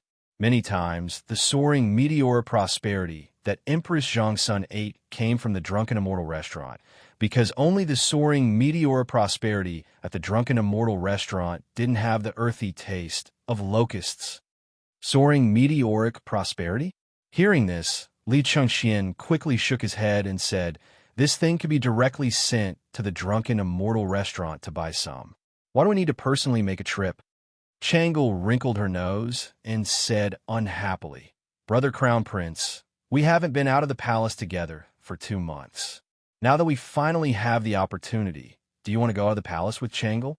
The imperial palace symbolized a life of luxury, but at the same time, for the princes and princesses, the imperial palace was almost equivalent to a cage.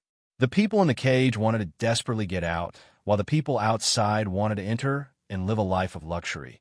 But no matter how hard they tried, they couldn't enter the cage.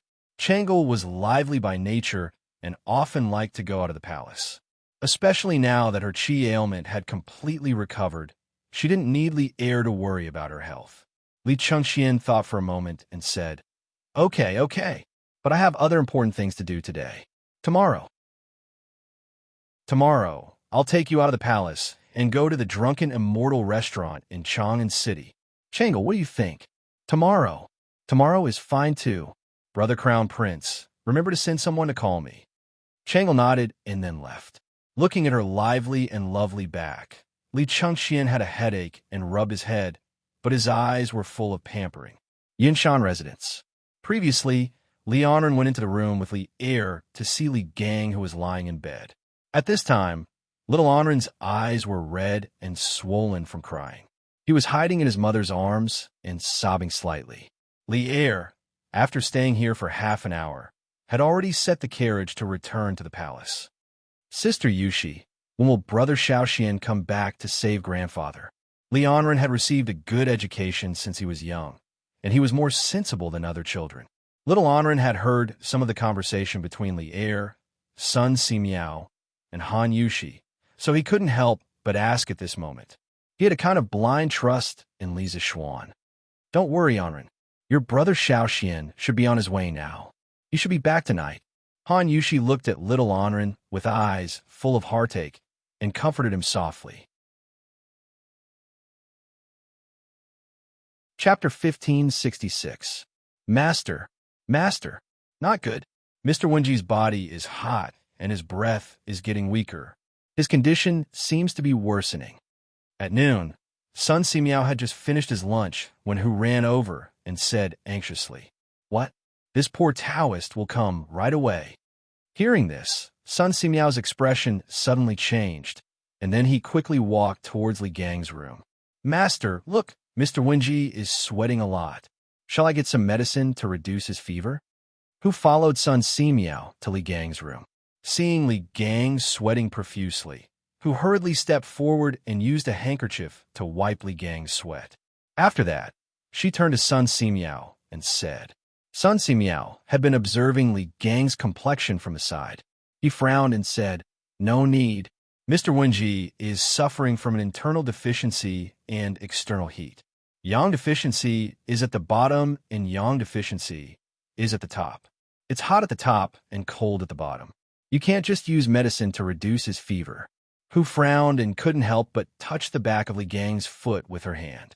Sure enough, it was cold to the touch.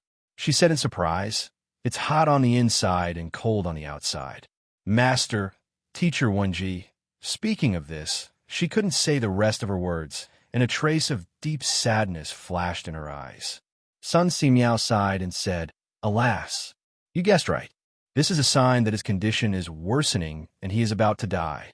The remaining life source in Mr. Wenji's body is rapidly dissipating to maintain the circulation of life.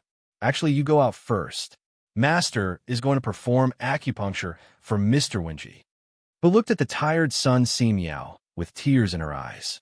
She shook her head and said, "No, Master, you haven't slept since last night and have been performing acupuncture for Mr. Wenji.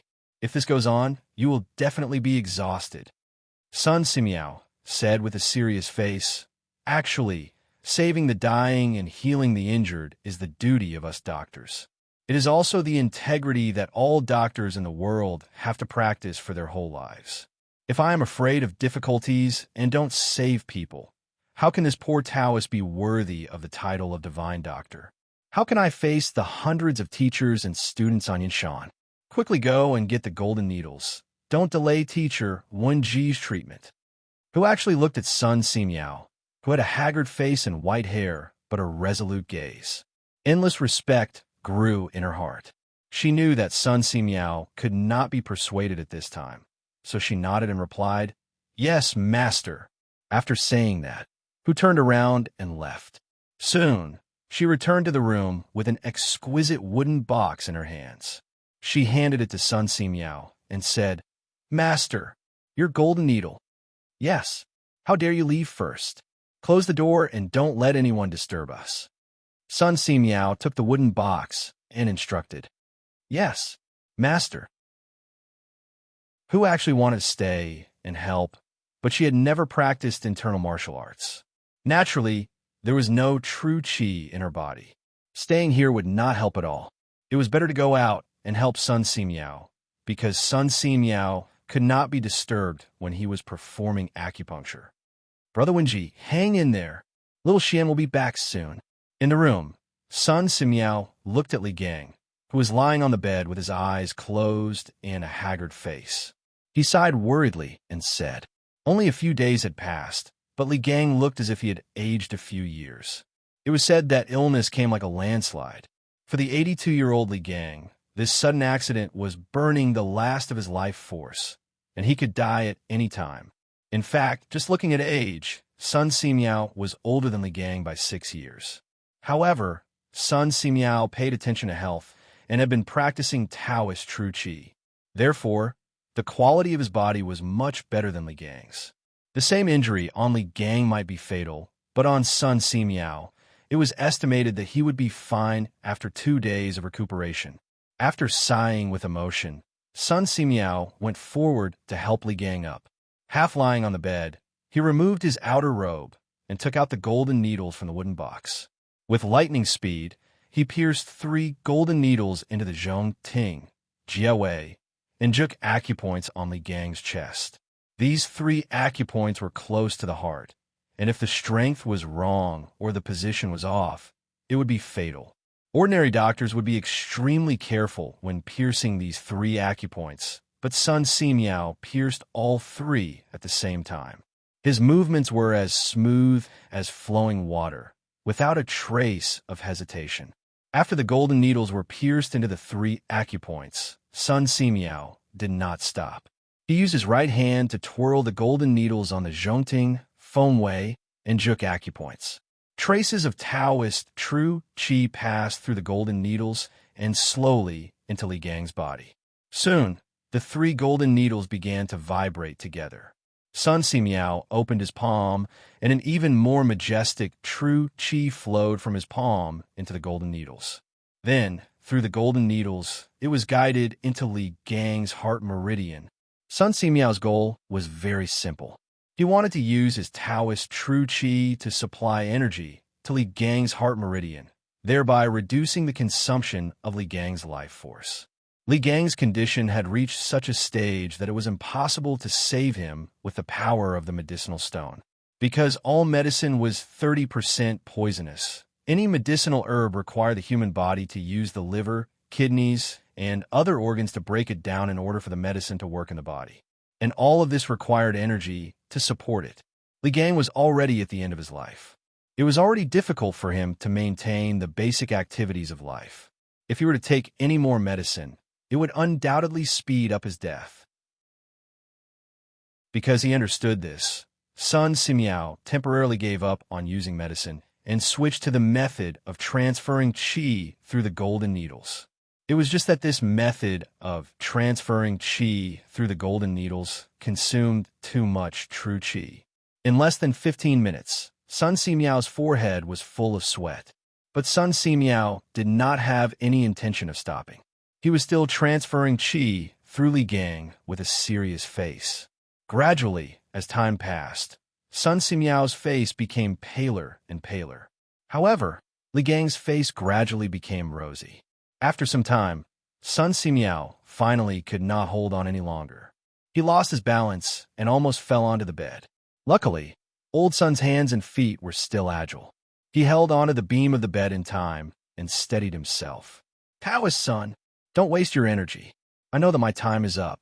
I can't drag you down with me. Unexpectedly, at this moment, Li Gang, who had been in a deep sleep all this time, opened his eyes and spoke softly. Brother Wenji, you're awake. Hearing Li Gang's voice, Sun Simiao finally heaved a sigh of relief. He stood up straight and looked at Li Gang with a face of joy and said, Wenji, what you said is wrong. What do you mean by wasting my energy? Before I treat a patient, I will never care if that person can be saved or not. Because no matter what kind of patient it is, I will try my best to save them. Until the last moment, life or death is uncertain. Li Gang used all his strength to move the corners of his mouth and smiled. Taoist Sun's medical ethics are noble and your medical skills are superb. Who doesn't know of this? Who doesn't know? But I'm already at the age where I have one foot in the grave. If I die, so be it. Letting Taoist Sun waste his energy and affect the treatment of other patients is a huge sin. Sun Simiao sighed and said, I only used up some true qi. After resting for a few days, I will recover. But Wenji, you must hold on. Xiao Xian received the news and is already on his way back. With his help, Wenji, there is hope that your illness can be controlled. Hearing this, Li Gang was shocked and said, Yamacho is coming back? What about the Tuju Estate Preceptor? Have the secret scrolls of the Academy been recovered? Sun Simiao replied, Don't worry. The Tuju Estate Preceptor has already escaped back to the grasslands. All the secret scrolls of the Academy have been recovered by Xiao Xian. He is now rushing back to Yinshan. So, Brother Wenji, you must hold on. Hearing this, Li Gang's face suddenly flushed red. He smiled and said, Good. I must hold on until Yamacho comes back. Seeing this, Sun Simiao secretly cursed in his heart. At this time, Li Gang's face was flushed red. It was not a good thing because it was a bit like the final radiance of the setting sun. When a person was on the verge of death, under the control of the cerebral cortex, it would quickly instruct the adrenal cortex and medulla to secrete glucocorticoids, mineralocorticoids, adrenaline, and norepinephrine. They could all stimulate the heart, constrict the blood vessels, and raise blood pressure. This would mobilize all the positive factors in the body, causing the patient to wake up from coma. From being unable to speak to being able to speak, from not being able to eat to being able to eat and drink. These were all endocrine hormones under the command of the central nervous system. The final radiance of the setting sun had certain benefits for the patient and his family. If the person the patient was anxious to see was still on the way, it could prolong the patient's life to fulfill his long-cherished wish. If the patient still had things to say, it could also prolong the patient's life for a period of time. However, terminal lucidity mobilized the last bit of vitality and potential left in the patient's body to help the patient overcome the pain in a short period of time. Once this bit of vitality and potential was exhausted, there was nothing that could be done to save the patient. Brother Wenji, don't get too excited. Xiao Xian came back from Longmen Pass. It's about 500 to 600 miles in between. Even if he rode a fast horse, he would only reach Yinshan late at night, at the earliest. Brother Wenji, you must hold on. Sun Simiao saw that Li Gang's face was getting redder and redder, so he hurriedly said. He had to stop Li Gang from using up his remaining vitality. Otherwise, it was very likely that he would not be able to hold on until Li Zishuan came back. Longmen Pass. Sure enough, when he heard Sun Simiao say that Li Zishuan was still 500 to 600 miles away, Li Gang's eyes instantly dimmed a lot, and the redness on his face gradually faded. Then he muttered, Longmen County is a good place. If I remember correctly, Mr. Wang also came from Longmen Pass. I must wait until Yamacho comes back. Faith. Sometimes, faith was a very magical thing. As long as there was a thought in one's heart, one would be able to persevere. Sun Simiao wanted to tell Li Gang about the time it would take for Li Zishuan to reach Yinshan. He wanted to instill in Li Gang's heart that he had to persevere until Li Zishuan came back. Seeing that Li Gang had finally calmed down, Sun Simiao secretly heaved a sigh of relief and said, "Wenji, have a good rest first. I'll make some porridge for you to fill your stomach." "Thank you," Li Gang said weakly. After Sun Simiao helped Li Gang lie back on the bed, he turned around and left the room. At this moment, the sun outside had already moved to the southwest. It was about 5 in the afternoon. This healing process actually lasted for more than 2 hours. Master, are you okay?" Hu Yao, who had been guarding outside the room, saw Sun Simiao walk out with a pale face. She quickly went up and supported Sun Simiao with a worried expression. "I'm fine. I just need to rest." Sun Simiao waved his hand, then turned to look at Hu Yao and said, "Yao, I'll give you a prescription. Quickly go and get the herbs according to the prescription. There can't be any mistakes." "Prescription? Get the herbs?" Hu Yao heard this, and her eyes widened. She said with a shocked expression, "Master, are you planning to use medicine on Teacher Wenji? But Teacher Wenji's body is so weak now. How can he withstand the medicinal properties of various herbs?" Hu Yao was respectfully called Little Fairy Doctor by many people. She still had this bit of medical knowledge. Even if Sun Simiao did not say it, she knew that with Sun Simiao's current body, he would not be able to withstand the power of the medicinal stone no matter what. Sun Simiao sighed deeply and said, "Teacher Wenji faintly showed signs of terminal lucidity just now, but I suppressed it. The speed of his deterioration is more serious than I thought. Now, even if Xiao Xian and Daoist Xianqing came to help, they might not be able to completely cure Wenji. So, the only thing we can do now is to take a risk." "Master, why do we take a risk?" Hu Yao asked curiously. Sun Simiao paused for a moment and opened his mouth to explain. Wenji is now completely relying on his will to support himself. Once Xiao Xian returns, this will dissipate and Wenji will also show signs of terminal lucidity. At this time, the functions of all the organs in his body will be normal.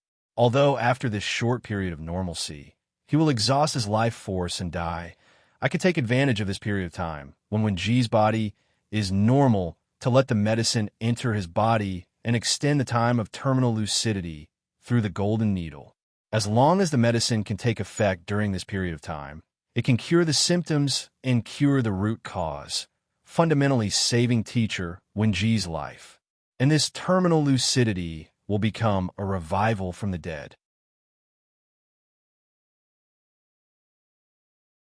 Chapter 1567. Ginseng nourishes the 5 viscera, calms the spirit, stabilizes the soul. Antler nourishes the kidney, generates the essence, strengthens the muscles and bones. Sanchi stops bleeding and removes blood stasis, unclogs the meridians and relieves pain. Amber calms the nerves and facilitates the water flow. Placenta nourishes the innate, nourishes the qi, and nourishes the blood in front of Yunshan's courtyard. After listening to Sun Simiao's prescription, who could not help but cover her mouth in surprise and said, "Master, although these medicines are in line with Teacher Wenji's current physical condition, the medicinal properties are extremely strong and extremely young. If Teacher Wenji can't hold on, then alas. That's why I said this is a risky move." Sun Simiao sighed helplessly and said, "With Wenji's current condition, even if little Xian, Taoist Xianqing, and I join hands, we can only help Teacher Wenji extend his life for a few more days. After all, it's treating the symptoms, but not the root cause. If we want to treat both the symptoms and the root cause, then we can only take the risk and try." Who said with a sad face, "Master, is Teacher Wenji's condition really that serious?" "Yes. I didn't expect that Brother Wenji's condition would deteriorate so quickly. Now we can only hope that little Xian and Taoist Xianqing will come back soon. Sun Simiao frowned, stroked his beard, and sighed. Then he said tiredly, "You go get the medicine quickly. I'll go in and rest for a while." In fact, since last night, Sun Simiao had been taking care of Li Gang in the courtyard. He had performed acupuncture for Li Gang no less than 4 times. Now he was really exhausted. Although he was respectfully called a miracle doctor by the people, he knew that he was far from reaching the level of a miracle doctor. At most, he knew more than ordinary people in pharmacology, pathology, and diagnosis experience. Facing a patient like Li Gang who was extremely weak and could not use medicine, Sun Simiao also felt a little powerless. This was the same principle as a clever housewife could not cook without rice. Sun Simiao, as a doctor, was facing a dying patient who could not withstand the power of medicine. His skills were immediately limited by more than half. Fortunately, he had started to practice Taoist Qi cultivation when he was young. That was why he was able to perform acupuncture on Li Gang and delay his illness. Otherwise, Li Gang would have died a long time ago. "Master, quickly go and rest. I'll take care of teacher Wenji," who nodded and said, "Yes." Sun Simiao glanced at Hu Jing, then turned and left. "Qingke, why didn't you come to class this morning?" During the afternoon break at Yanhuang College, Sun Zifan came to Li Tai's seat and asked. Li Tai yawned. Last night, he and Lier had stayed up the entire night in the Sweet Nectar Hall. In the morning, when he was snoring in his sleep, he was woken up by an imperial eunuch who asked him to send a telegram to urge Li Zishuan to come back quickly. After the imperial eunuch left, Li Tai tossed and turned for a long time before falling asleep. This was because the news of Li Gang's critical condition made his heart very heavy. "Go, don't mention it. Last night, I accompanied my father in the palace to wait for news from the front lines. I fell asleep at about 5 o'clock in the morning and was even woken up to send an urgent report to Yamacho. How could I have the energy to come to class?" Li Tai glanced at Sun Zifan and said unhappily, "News from the front lines?" Sun Zifan's eyes lit up when he heard this. He exclaimed, "Qingke, what news from the front lines? Was that hateful Turkic state preceptor captured? Also, how is Yamacho now? Is he injured?" He was so pleased with himself that his voice was a little loud. The other students around heard this and pricked up their ears curiously. Those who were far away couldn't help but come closer, wanting to get the first-hand news. Li Tai looked around and then glared at Sun Zifan. He said in a low voice, "What are you shouting for? Do you think your father doesn't know about the news from the front lines? Why don't you go back and ask your father directly?" "No, it's only Wednesday today. The academy isn't on holiday, so how can I ask my father? Go, go, go, what are you looking at? Class is about to start. Won't you all go back to your seats?" Sun Zifan complained for a while, but then he realized that he had overreacted and hurriedly waved his hands at the surrounding students. "No, Zifan, Qingke, how is Yamacho? Not only are you concerned about Yamacho, but so are we," Wang Ming retorted, unafraid of Sun Zifan's might. The other students immediately joined in the commotion. "Wang Ming is right. We are all concerned about Yamacho's safety. Qingke, quickly tell us." "That's right. Also, has the Turkic state preceptor who stole the academy's secret files been captured? Mr. Zhang San, Mr. Mo, and Mr. Wenji are all seriously injured. Nothing must happen to Yamacho. Since Yanhuang College was attacked by Wu Jie that night, all the secret files were stolen. In addition, the bearded guest and Mo Huai were seriously injured, and the academy's acting Yamacho, Li Gang, was bedridden. For the newly established Yanhuang College, this was undoubtedly a very painful blow. The academy was currently without a leader, and everyone was in a state of panic. All the students urgently wanted to hear some good news, especially the students in Class 1 who were closest to Li Zishuan. They were most concerned about Li Zishuan's current situation. "Everyone, listen to me." Li Tai's face darkened. He could feel the worry and anxiety in the students' voices. Thinking about it, last night's battle in the north wasn't considered a secret. He pressed his hand down and said, "Last night, Wu Jie fought with Yamacho at the Dragon Gate. Yamacho was seriously injured, but he was able to take the secret files that Wu Jie stole from the academy. After Wu Jie broke through the Dragon Gate, he successfully met up with the Ashina Serpent's army. What? Yamacho was seriously injured by Wu Jie? I already said that the Turkic state preceptor's martial arts are so high. Yamacho can't fight him alone. Now that Yamacho is also injured, what will the academy do? Fortunately, the academy's files were taken back by Yamacho. What's the point of those files being taken back? For the academy, Yamacho is the most important. With Yamacho, what can Yanhuang College not create? When the students heard that Li Zixuan was seriously injured by Wu Jie, they couldn't help but discuss loudly. To them, this news was no different from a bolt from the blue. After a while, the whole classroom was in chaos, and a feeling of panic quietly spread. This was because Li Zixuan was the sky of the Yanhuang Academy. All of them had resolutely joined the Yanhuang Academy because of Li Zixuan. If Li Zixuan fell, it would be tantamount to the collapse of the sky for them. How could this not make them panic? Silence. Everyone listen to me. I'm not done yet. Seeing the students in chaos, Li Tai hurriedly shouted, Yamacho is fine. Let me finish. Yamacho was later rescued by Daoist Xianqing of Mount Longhu and is now in peace. Ashina Shirchu's army of 50,000 was surrounded by General Qin's troops and the northern province's soldiers at Yonghe Pass. In the end, Ashina Shirchu and Wu Jie were defeated and fled back to the grasslands with more than 1,000 soldiers.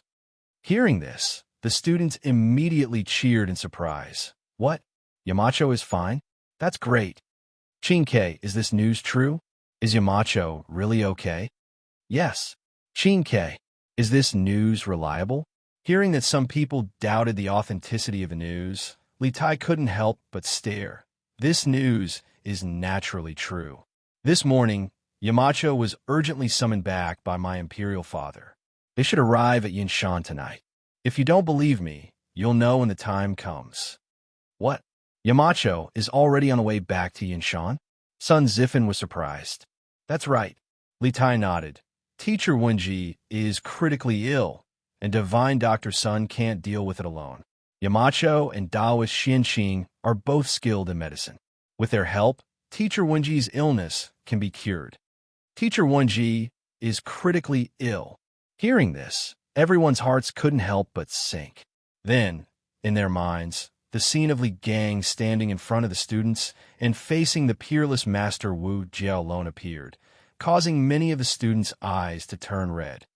Qin-Ke, after school in the afternoon, let's go visit Teacher Wenji. Qin Huayu sighed and said, Okay. Li Tai nodded. In fact, even without Qin Huayu's suggestion, he also planned to visit Li Gang in the courtyard. And, I want to go too. Sun Zifen hurriedly agreed. I want to go too. Yuchi Baolin also spoke up. I want to go too. I want to go too. Not long after, all the students in the classroom started shouting at the same time.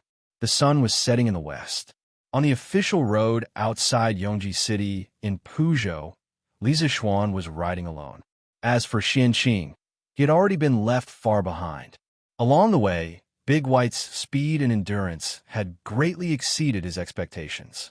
Basically, after riding Big White for 40 to 50 kilometers and then using his Qinggong to rush for another 3 to 4 kilometers, Big White would be able to recover more than half of its strength.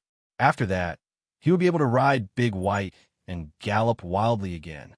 For example, the Turkic cavalry rode on 2 horses. This kind of long-distance attack could greatly increase their speed. Li Zixuan didn't have 2 horses, so he could only use this method of riding alone. Overall, his speed wasn't any slower than the speed of a single person riding 2 horses. According to the imperial edict that Li Er had sent to him through the telegraph, he only needed to rush from Longmen Pass to Yinshan. There was no need for him to rush so desperately. However, Li Zixuan had a vague, ominous premonition in his heart. As he got closer to Chang, and the ominous premonition became stronger. Teacher Wenji, you must hold on. Although Li Zixuan didn't want this ominous premonition to be related to Li Gang. At this time, other than Li Gang's illness, He couldn't think of anything else that could make him feel so uneasy. Therefore, he could only pray silently as he ran. At Yinshan, after the afternoon classes, the students of Class 1 were led by Li Tai to Sun Simiao's courtyard to visit Li Gang. The students of the other classes also rushed over when they heard that Li Gang was critically ill. After a while, Sun Simiao's courtyard was filled with hundreds of students. It's actually a girl. Where's Teacher Wenji? The students all wanted to visit Teacher Wenji when they heard that he was critically ill. Li Tai, who was standing at the front of the group, asked Hu Jing, who had gone out to check on the situation. Li Gang usually treated the students of the academy very well. None of the students disrespected or disliked him. Although there were hundreds of people gathered outside the courtyard, no one made a fuss. Everyone was watching Li Tai and Hu Jing negotiate. They didn't dare to make sound, for fear of disturbing Li Gang, who was recuperating in the room.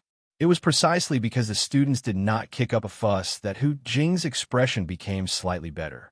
She looked at Li Tai, frowned, and said softly, "Your Highness Prince of Wei, Teacher Wenji is now critically ill.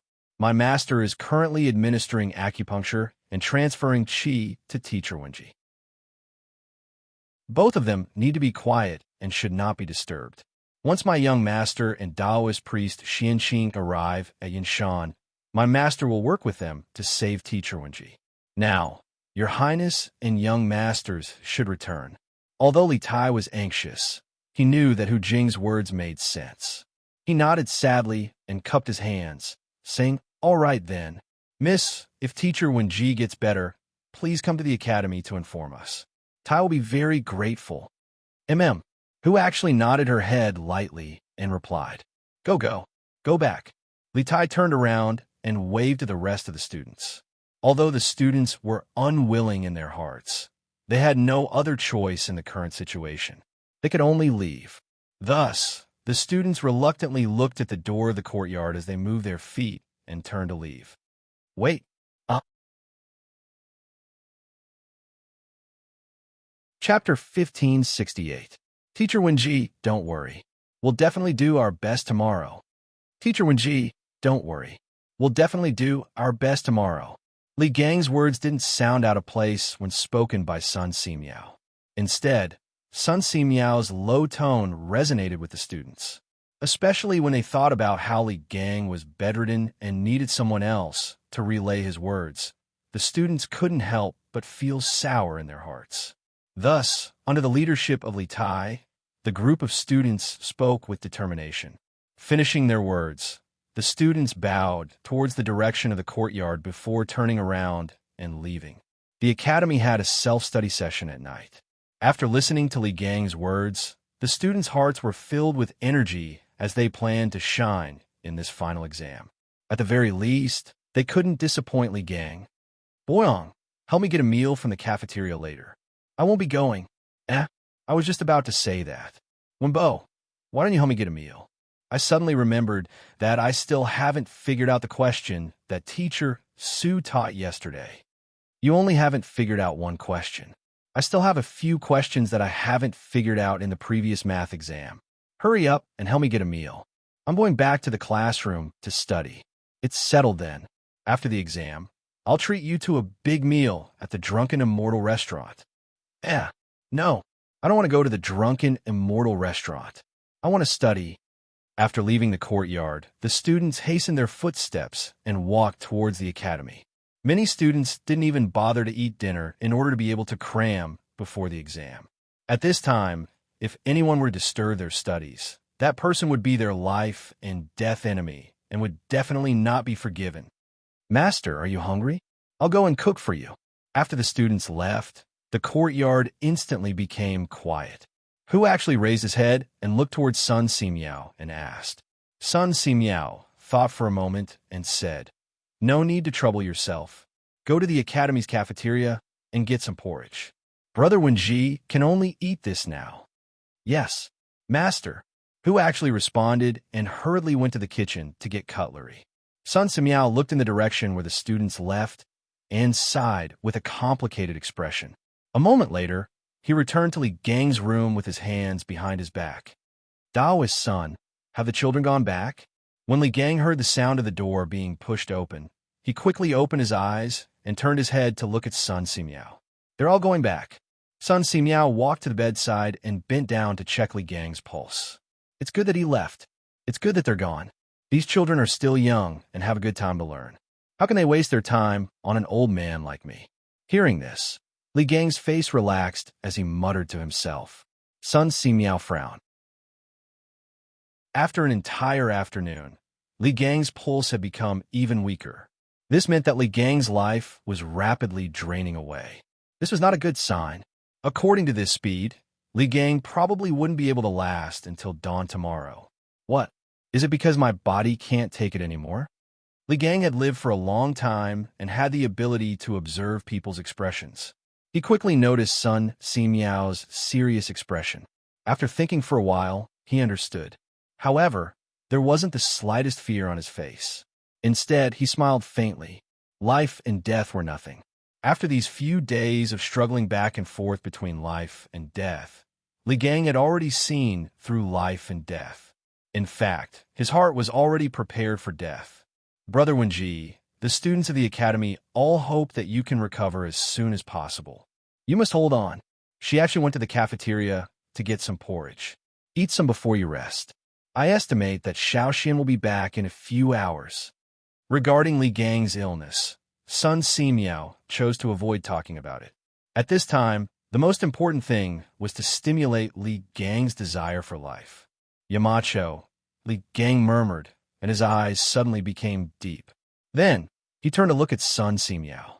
When their eyes met, Li Gang sighed and said, Taoist son, this old man is not afraid of death, but this old man also doesn't want to die. Since Yanhuang College was established last year, a group of children have been cultivated into talents that are absolutely useful to the Tang Empire in just 1 year. Any one of these children is 100 times better than those weak scholars at the foot of the mountain who only know how to talk and talk without any illness. In Yanhuang College, this old man saw the hope of a prosperous Tang Empire and a prosperous Central Plains. This old man can't bear to part with this new and high-spirited college, and even more can't bear to part with this group of vigorous and hard-working children. This old man really wants to see Yanhuang College become the most respected institution in the Tang Empire. This old man also wants to see all these students become talents and take charge of various areas in the Tang Empire. Therefore, this old man can't bear to die. At the end of his speech, a drop of turbid tear slid down from the corner of Li Gang's eye. After hearing this, Sun Simiao couldn't help but fall silent. The time he spent in Yinshan was shorter than Li Gang, only about half a year. However, he was also a teacher at Yanhuang College and a medical student. He often interacted with those vigorous students. To be honest, his heart that had long seen through the mortal world and was without joy or sorrow couldn't help but waver. If he were to leave Yinshan now and wander around the world, Sun Simiao asked himself honestly, it was very likely that he would be reluctant to leave. Yinshan was a very magical place. Everyone who came here would be reluctant to leave in the end. Li Gang, Sun Simiao, and the other teachers were like this. In the future, those students who graduated from Yanhuang College would also be like this. How is Yinshan? Has Li Zixuan returned? In Ganlu Hall, Lier had returned after dinner to review the memorials. As soon as he sat down, he asked. Zhao Song stepped forward and bowed. Your Majesty, everything is as usual at Yinshan. However, I heard that Teacher Wenji's health is not good. As for the Marquis of Yong, he should not have reached Chang'an yet. Continue to investigate. If Li Zixuan returns to Yinshan, report to me immediately. Lier's gaze was deep. He frowned and pondered for a moment. Then, he looked at Zhao Song and ordered. Although Li Gang was the teacher of the hidden crown prince, Li Gang, this didn't stop Lier from admiring the old man's knowledge and character. If possible, Lier was even willing to send all the imperial physicians to Yinshan to treat Li Gang's illness. However, even if all the imperial physicians were sent, it would be futile. In the morning at the Yinshan residence, Sun Simiao had told Lier that Li Gang's current condition could not be treated with medicine, and it was not something that could be cured with medicinal stones. He could only rely on the golden needle to pass qi to prolong his life. How could ordinary imperial physicians help? Moreover, if Sun Simiao, the peerless divine physician, couldn't treat his illness, what use would the rest of the imperial physicians be? This old servant obeys. Zhao Song bowed and accepted the order. Giddy up, giddy up. Li Zixuan, who was the subject of countless people's thoughts, was running rapidly on a mountain road 10 miles north of Xinfeng County.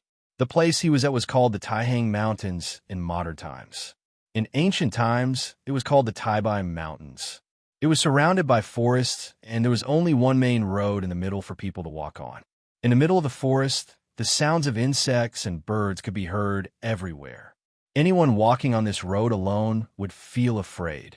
Although Li Zixuan lived in a village in his previous life, he had never walked on a mountain road in the middle of the night. It was impossible for him to say that he wasn't afraid at all. Although he had transmigrated into a different body, his soul was still the same. Naturally, his personality wouldn't change either. However, in this life, he had martial arts and was one of the top fighters in the Jianghu. As the saying goes, the skilled are bold. With martial arts, Li Zixuan wasn't scared to the point of cowering in fear, even if he was walking on a road in the middle of the night. Furthermore, he was in a hurry to return to Yun Mountain to save Li Gang. How would he have the time to think about such nonsense? Therefore, no matter how dark and scary the forest on both sides of the road was, he didn't turn his head to look at it. He only focused on controlling Big White to run forward. Isn't that the direction of the Serpent Spirit Mountain?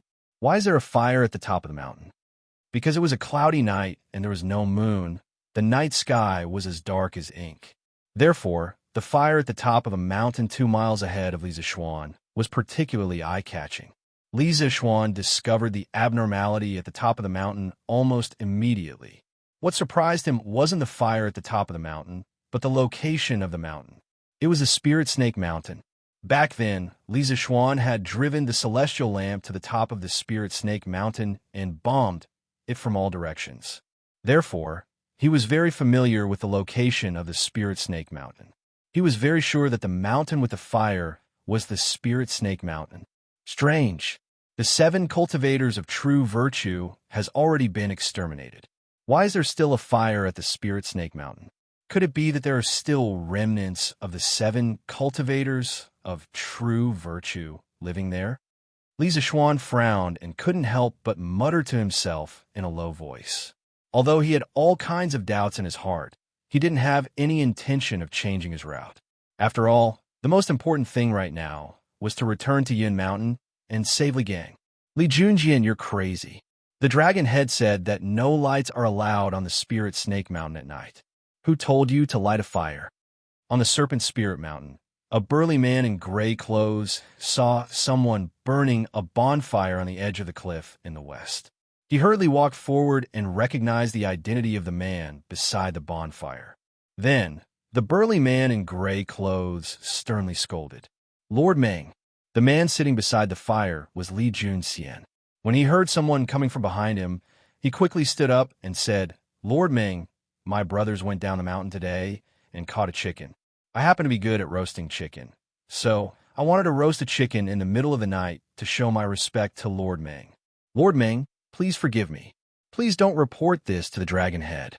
After saying that, Li Junxian waved the roasted chicken with a wooden stick in his hand. The rich and fragrant aroma of chicken immediately rushed toward the man in gray. The man in black's expression froze for a moment before he laughed heartily. Since it's your kind intention, I won't be polite. Quick, put out the fire and don't let anyone see it. Yes, Lord Meng.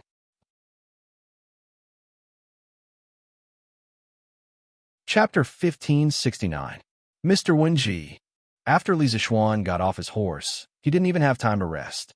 He directly rushed into the courtyard and sensed the fluctuation of true energy in the room near the west side. Then, without thinking, he walked in that direction and pushed the door open. Li Zixuan's heart ached when he saw the haggard Li Gang lying on a hospital bed with his eyes closed. He felt both grief and self-reproach as he called out to Li Gang. Xiaoxin, you're back. Sun Simiao's body trembled, which almost affected the acupuncture. After stabilizing his hands, Sun Simiao turned around and said excitedly. At the same time, his tensed heart finally relaxed. However, this relaxation caused his entire body to become unsteady. Taoist Sun. Li Zixuan saw Sun Simiao's excited face at first, but then he put his hand on his forehead and his body swayed. He quickly stepped forward and supported Sun Simiao. At the same time, a pure Taoist genuine Qi, no, it was Taoist true essence, followed Li Zixuan's palm and passed into Sun Simiao's body from his back. Taoist Sun, your internal breath is almost exhausted. You better have a good rest. It was when he was transmitting his Jun Qi to Sun Simiao to nurse his body that he found that Sun Simiao's meridians were dry. Thinking of the scene where Sun Simiao was injecting Jun Qi into Li Gang's body before he came in, he instantly understood that old Sun's Jun Qi was overused and his physical strength was exhausted. You can't rest. You can't rest. Brother Wenji's breath is weak, and his life is in danger. If he doesn't have genuine Qi to sustain his life, I'm afraid he will die. Sun Simiao said tiredly. Suddenly, he felt that something was wrong and said in surprise, Xiaoxian, you're a genuine Qi. Did you make a breakthrough in your martial arts realm? Sun Simiao found that the purity and quantity of genuine Qi in Li Zixuan's body were completely different from before. He was shocked. Let's talk about this later. Taoist Sun, you sit aside and adjust your Qi circulation. I'll transfer Qi into Mr. Wenji's body. In this short period of time, Li Zixuan had already used his true Qi to help Sun Simiao recuperate his body. Finished speaking, he removed his hand from Sun Simiao's back and went directly to the front of the bed. He saw that Li Gang's chest still had 3 golden needles sticking out. Seeing this, Li Zixuan couldn't help but rejoice in his heart. Fortunately, I've found the acupoints. I only need to control the genuine Qi to enter Li Gang's body through the golden needles. Otherwise, I may not necessarily be able to do acupuncture. Although he had solved the cholera in Chang and city before, it was just a coincidence. At that time, he happened to recover the memory of pathology and pharmacology of his predecessor. In addition, the old Chinese medicine doctor in his village in his previous life had told him about cholera, so he came up with a prescription to treat cholera. But when it came to feeling the pulse and applying acupuncture, he really didn't dare to rashly try. Although he was very familiar with hundreds of acupoints on the human body because of his martial arts practice, he not only had to know the position of the acupoints, but also had to control the strength. Sometimes, when the position was right, the strength was not suitable, which would affect the treatment effect. But now that Sun Simiao had helped him with the acupuncture, he didn't need to worry about this anymore. Old Sun's acupuncture skills were absolutely beyond doubt. Now he only needed to transfer the genuine Qi to Li Gang through the golden needles, which was what he was good at. After all, he was a master at the late stage of the supreme power realm, so his control of the genuine Qi was absolutely accurate. Li Zixuan's right thumb and middle finger pinched a golden needle on the Zhoning acupoint. The golden needle slowly rotated on his fingertips, and the Taoist genuine Qi in his body quickly flowed like a trickle into Li Gang's heart meridian. At the same time, Li Zixuan suddenly felt an inexplicable familiar feeling in his heart. It felt like he had used this slender golden needle before. This made Li Zixuan very puzzled. Xiaoxian, why did you come back alone? Where's Taoist Xianqing? At this time, Sun Simiao, who was sitting aside and adjusting his qi circulation, asked. Li Zixuan came back from his meditation and replied, Uncle is still behind. His horse is not as fast as my Whitey, so it will take a while for him to arrive at Yinshan. Sun Simiao nodded and said, I see. According to my original estimation, you should arrive at Yinshan at least at midnight. Now you have arrived nearly 4 hours earlier. It must be because of your Whitey. Speaking of Whitey, Li Zixuan couldn't help but exclaim, I only knew that Whitey was quite intelligent, but I didn't expect its endurance to be so outstanding. This time, Whitey really played a big part in rushing back to Yinshan from Jiang province. Mr. Wenji's heart seems to be beating more vigorously. Sun Simiao was shocked when he heard this. He quickly got up and said, "Really? Let me take a look." After that, he quickly walked to the bed, leaned over and pressed Li Gang's pulse, and began to feel Li Gang's pulse. After a while, Sun Simiao straightened up and said with joy, "Indeed, little Xian, it seems that your true qi is more effective than mine. I reckon that Brother Wenji will wake up soon." Li Zishuan frowned and said, "Although Mr. Wenji's heart is beating more vigorously now, it is still very weak compared to a normal person.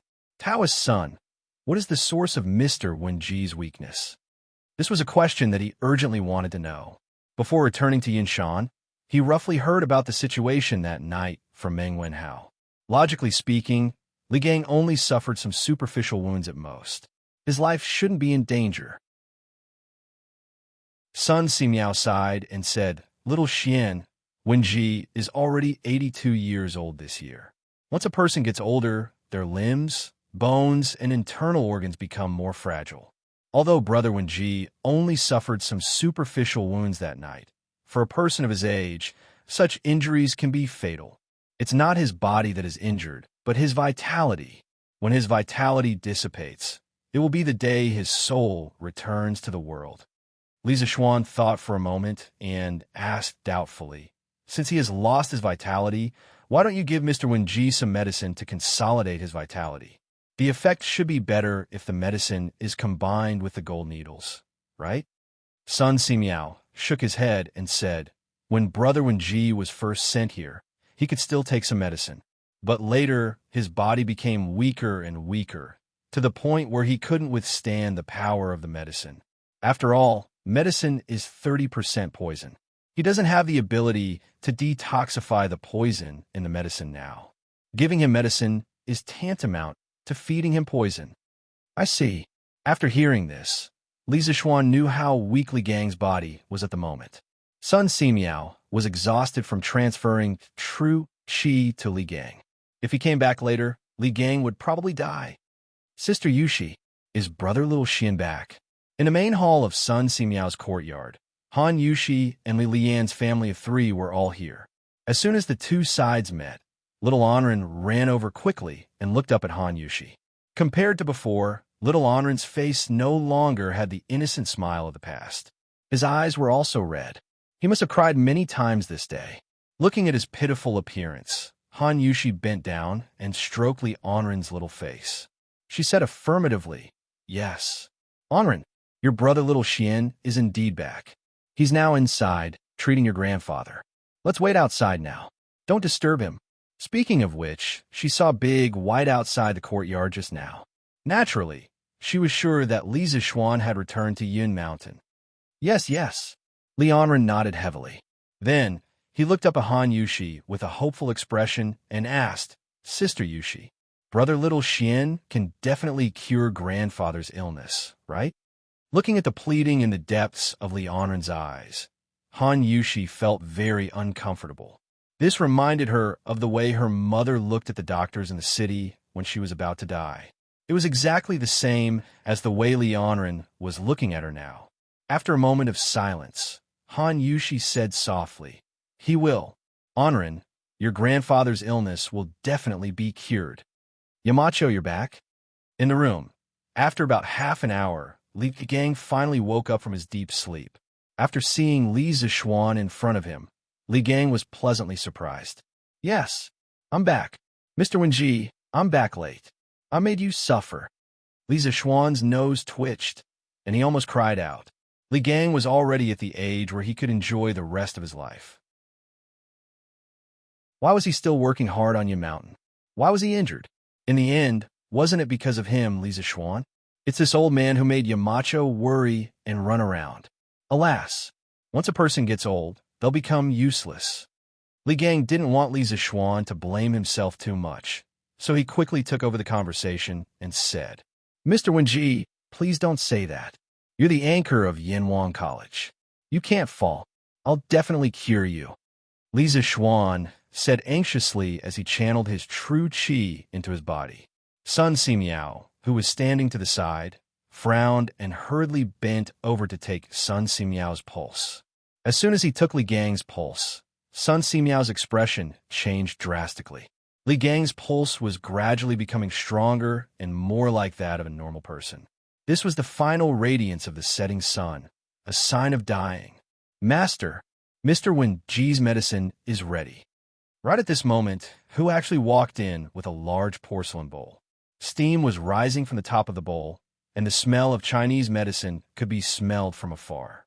Li Zishuan couldn't help but frown as he looked at Sun Simiao in confusion. He remembered that old Sun had said that Li Gang's body couldn't withstand the power of the medicine. What did he mean by bringing a bowl of medicine over? Put it down. Although he noticed Li Zishuan's puzzled look, Sun Simiao didn't explain anything. Instead, he said to Hu calmly, "Yes, master." Hu placed the porcelain bowl on the bedside table and then carefully retreated.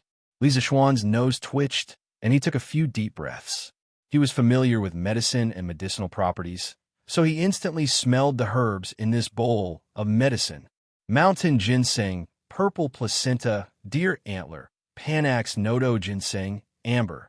Li Zishuan's expression abruptly changed. There was nothing wrong with the prescription itself, and it was even a top-notch prescription for replenishing qi. However, the problem lay in the fact that this prescription was too good. It was so good that Li Gang's body could not bear it, because the medicinal properties were too strong. Xiaoxian, come out with me for a moment. Sun Simiao put down Li Gang's wrist and said with a serious look. After that, he nodded to Li Gang and signaled him to rest assured. Then, he turned around and left the room with his hands behind his back. Okay. Li Zishuan was about to ask Sun Simiao what had happened. He nodded quickly and looked at Li Gang. Mr. Wenji, please rest for a moment. I'll be back soon. Ha! Go. Ever since he woke up and saw Li Zishuan, the smile on Li Gang's face never stopped. This was because Li Zishuan was his obsession. Being able to see Li Zishuan one last time before he died could be considered as fulfilling one of his wishes. Li Zishuan got up and followed Sun Simiao out of the room. They went to another room next door. He couldn't wait to ask Pre-Sun, the mountain ginseng, purple placenta, deer antler, Panax nodo ginseng, and amber in that bowl of medicine are all extremely strong yang medicines. How can you give them to Mr. Wenji? With his current body, how can he withstand such a strong medicinal effect? Sun Simiao turned around and looked at Li Zishuan. He said with a serious face, Xiaoxian, didn't you notice that Mr. Wenji's heartbeat is getting stronger and stronger? He's becoming more and more like a normal person. Hearing Sun Simiao suddenly mention this, Li Zishuan frowned and thought for a moment. He nodded and said, it seems so. But isn't this a good thing? It means that Mr. Wenji's condition is getting better. That's not the case. Sun Simiao shook his head and said, Wenji didn't take any medicine. How can his breath and pulse get stronger and stronger? It's like a pool of water without a source. The water level can't rise out of thin air unless there's a storm. Then Mr. Wenji. Li Zishuan also felt that Sun Simiao's analysis was reasonable. He couldn't help but feel his heart skip a beat. He asked in a deep voice. Sun Simiao sighed and said, Wenji is having a final radiance. At this moment, all the life potential in his body has been stimulated. That's why his heartbeat is getting stronger and stronger, and he's becoming more and more like a normal person. What? Li Zishuan felt as if he was struck by lightning. His whole body was stunned on the spot. Sun Simiao continued, that's why I plan to use strong medicine when Wenji's body is in its best condition. I'll make this final radiance of the setting sun come back to life. Only in this way can Wenji have a chance to live. Strong medicine for critical illness. After Li Zishuan understood Sun Simiao's meaning, his face couldn't help but change. He never thought that Li Gang would be faced with a life and death choice as soon as he came back. If he retreated, he would definitely die, but he wouldn't die immediately. If he advanced, he might have a chance to live, but if he failed, Li Gang might not live past tonight. Xiaoxian, while Wenji's body is in good condition, we have to feed him the medicine as soon as possible. Then, you and I will use the golden needles to help him dissolve the medicine and prolong the final radiance of the setting sun. If Wenji can successfully absorb all the medicine, there's still hope for him to live. Sun Simiao's expression was solemn. He then stared into Li Zixuan's eyes and said in a deep voice, "Priest Sun, how confident are you?" Li Zixuan's eyes were red as he asked in a hoarse voice.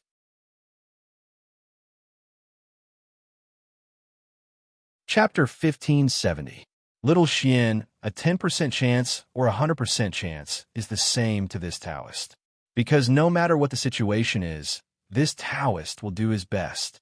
This is a matter of life and death, and this Taoist cares about the patient's life more than anyone else. Sun Simiao spoke to Li Zixuan, whose eyes were bloodshot, in a courtyard in Yinshan. Li Zixuan was startled when he heard this. At this moment, he suddenly realized that the person standing in front of him was the Medicine King, Sun Simiao. In the great Tang Dynasty, if he didn't even trust Sun Simiao, who else could he trust? "All right, Taoist Sun, we'll do as you say. If you need anything from this little one, just let me know." Time was of the essence, and Li Zixuan knew that he couldn't delay any longer. Thus, he decisively made a decision. "All right." Sun Simiao nodded in satisfaction, and the two of them walked back into the room. "Taoist Sun, the medicine on the table is for this old man, right?" As soon as the two of them entered the room, Li Gang, who was lying on the bed, spoke. Li Zixuan looked over and saw that Li Gang had already sat up on the bed. His complexion was rosy, and he looked much better than before. However, Li Zixuan didn't feel happy because of this. Instead, his mood became even heavier because the better Li Gang's complexion was, the more vitality he was burning in his body, and the less time he could last. Sun Simiao said expressionlessly, "That's right. That was prepared for you. This Taoist actually called him over to serve you medicine. Let me do it." Li Zixuan stepped forward and said. With that, he picked up the steaming bowl of medicine on the table and walked to the bed. Li Gang smiled gently and said, "Yamacho, there's no need to trouble yourself. This old man feels much better now. I could do it myself." As he spoke, Li Gang stretched out his hands, wanting to take the bowl of medicine from Li Zixuan's hands. Li Zixuan's expression froze. Now that things had come to this, he hesitated. After a moment, he looked at Li Gang and asked, "Mr. Wenji, if there's a way to make your body completely better, but this method has risks, it might—" "Ha! Yamacho, you don't have to say it. This old man is willing to try." Before Li Zixuan could finish his words, Li Gang impatiently interrupted. "I know my own body well. Even if Dr. Sun's medical skills are superb and Yamacho's internal strength is profound, I can at most prolong my life for a few more days. However, the Academy has just started to improve, and I don't want to die yet. If there is really a way for me to recover completely, I'm willing to give it a try no matter how big the risk is." Desire. From Li Gang's eyes, Li Zixuan could see the old man's desire for life. Reluctance. From the old man's eyes, Li Zixuan could also see his reluctance to part with this world, or rather, to part with Yinshan. At this moment, Li Zixuan's heart was filled with regret and bitterness. If he had not followed the Sky Rooster Brigade to the north to eliminate the locusts, even if Wu Jie had infiltrated the Tang Empire, he would not have dared to rashly attack Yinshan. Even if Wu Jie had infiltrated Yinshan, with him there, he would not have let Li Gang face Wu Jie alone and be seriously injured. If none of this had happened, Li Gang naturally would not be lying in bed at this moment, facing the choice of life and death. "Xiaoxian, there's not much time left." Sun Simiao could not help but remind him. "Oh, okay." Li Zixuan came back to his senses and quickly sat by the bed. He said to Li Gang, "Come, Mr. Wenji, I'll feed you medicine." Li Gang nodded. Li Zixuan held the bowl of medicine and used a spoon to scoop up a spoonful of medicine. He gently blew on it and brought it to Li Gang's mouth. Li Gang opened his mouth, leaned forward slightly, and swallowed the medicine without hesitation. Although the medicine was bitter, Li Gang did not frown, because he knew that this medicine was life-saving. This was the first time Li Zixuan had fed medicine to someone in this life. He fed it very carefully, for fear of spilling a single drop. But at the same time, his heart was also very heavy, because he did not know what would happen to this old man after drinking this bowl of medicine. Would he come back from the dead, or would he fall into a deep sleep? Thinking of this, he felt that the bowl of medicine in his hand had become incomparably heavy, so heavy that he could not lift it. "Thank you for your trouble, Yamacho." After a while, the medicine in the bowl was finished. Li Gang took the handkerchief from Sun Si Miao and smiled gently. Not to mention anything else, just being able to see Li Zishuan before his death was enough for Li Gang, and he had no regrets. "Mr. Wenji, after taking the medicine, you must lie down as soon as possible. Close your eyes and calm your mind. Do not be agitated and harm your body." Seeing that Li Gang had finished taking the medicine, Sun Si Miao quickly went forward and reminded him, "Okay, Taoist son, do as you please. There is no need to hold back. Anyway, this old man is a dying man. If I can be saved, it will be my great luck. If I can't be saved, then it is my fate." Li Gang nodded and said with an indifferent expression. After that, he closed his eyes and lay flat on the bed. His breathing gradually became even. "Xiaoxian, let's begin." Sun Si Miao saw this and said in a low voice. Li Zishuan's face was serious as he nodded and replied, "Okay." This guy agreed very straightforwardly, but Sun Si Miao's next sentence made him dumbfounded. "Then you will do the acupuncture. This poor Taoist will tell you which acupuncture points to use." "Ah, son, priest son, aren't you going to do the acupuncture?" Hearing this, Li Zishuan was dumbfounded. Sun Si Miao said helplessly, "Mr. Wenji's heart pulse is weak. The person who performs the acupuncture must use qi to control the needle. In my current condition, I can't perform the acupuncture for a long time. Only you, Xiaoxian, can do it for me." Li Zishuan said with a bitter face, "But, priest son, I'm not good at acupuncture." Sun Si Miao heard this and said with a shocked face, "How is that possible? When Priest Spirit Void was alive, his acupuncture skills were unparalleled in the world. As his last disciple, how can you not be good at acupuncture? Xiaoxian, are you lying to this poor Taoist?" Li Zishuan touched his nose and said embarrassedly, "Priest son, last year when I was in the Zhongnan Mountains, I was accidentally beaten down a cliff by the mountain bandits. There are some things in the past that I can't remember clearly, including the acupuncture skills that my master taught me. This kind of strange thing happened." Sun Si Miao said with some disbelief.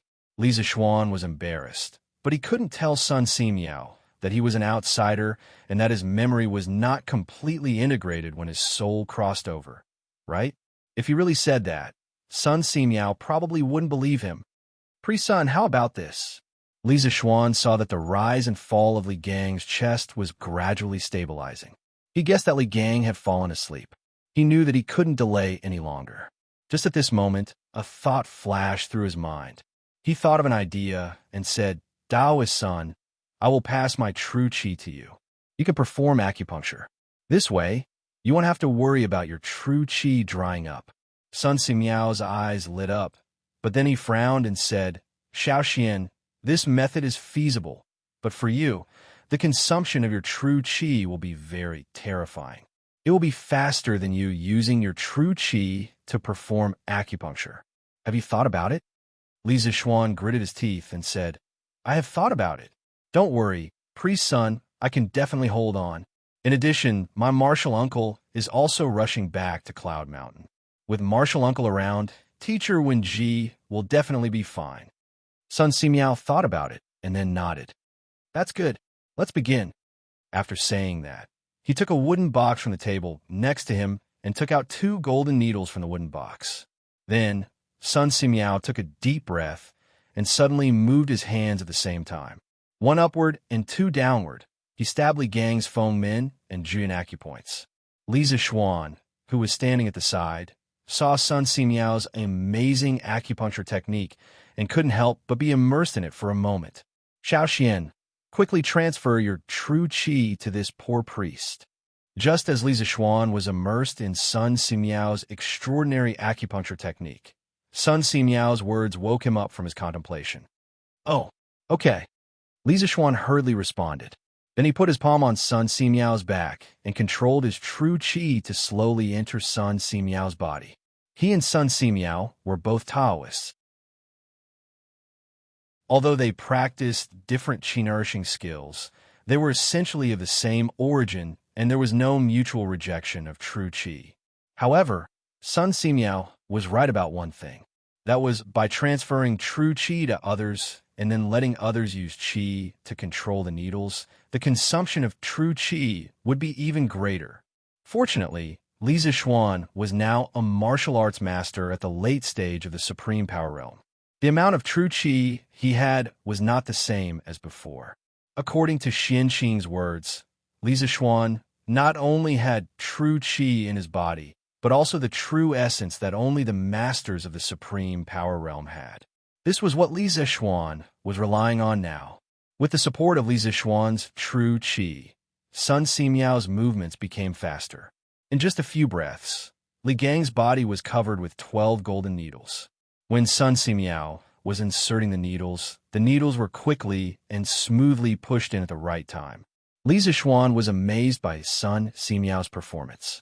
He thought to himself that Sun Simiao was indeed a miracle-working doctor. With just this acupuncture technique, he could dominate the world for hundreds of years. As time passed slowly, Sun Simiao's movements became faster and faster.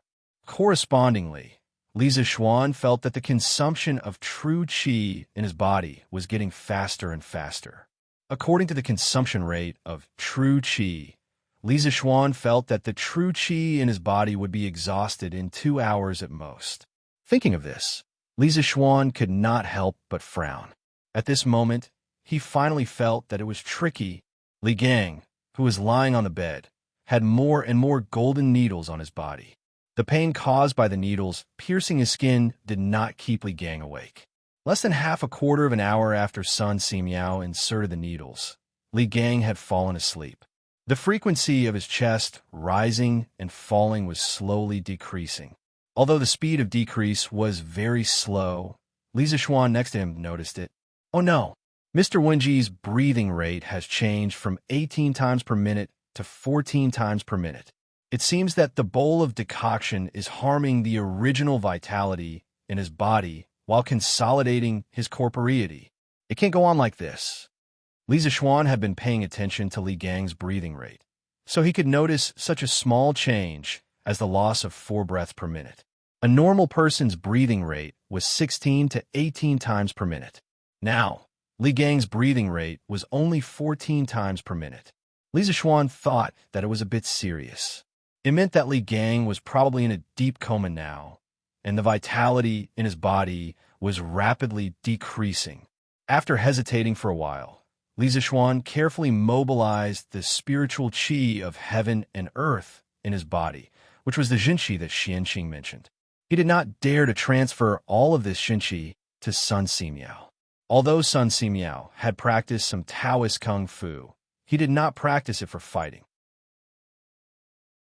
Therefore, the toughness of Sun Simiao's meridians was far weaker than the warriors in the same realm.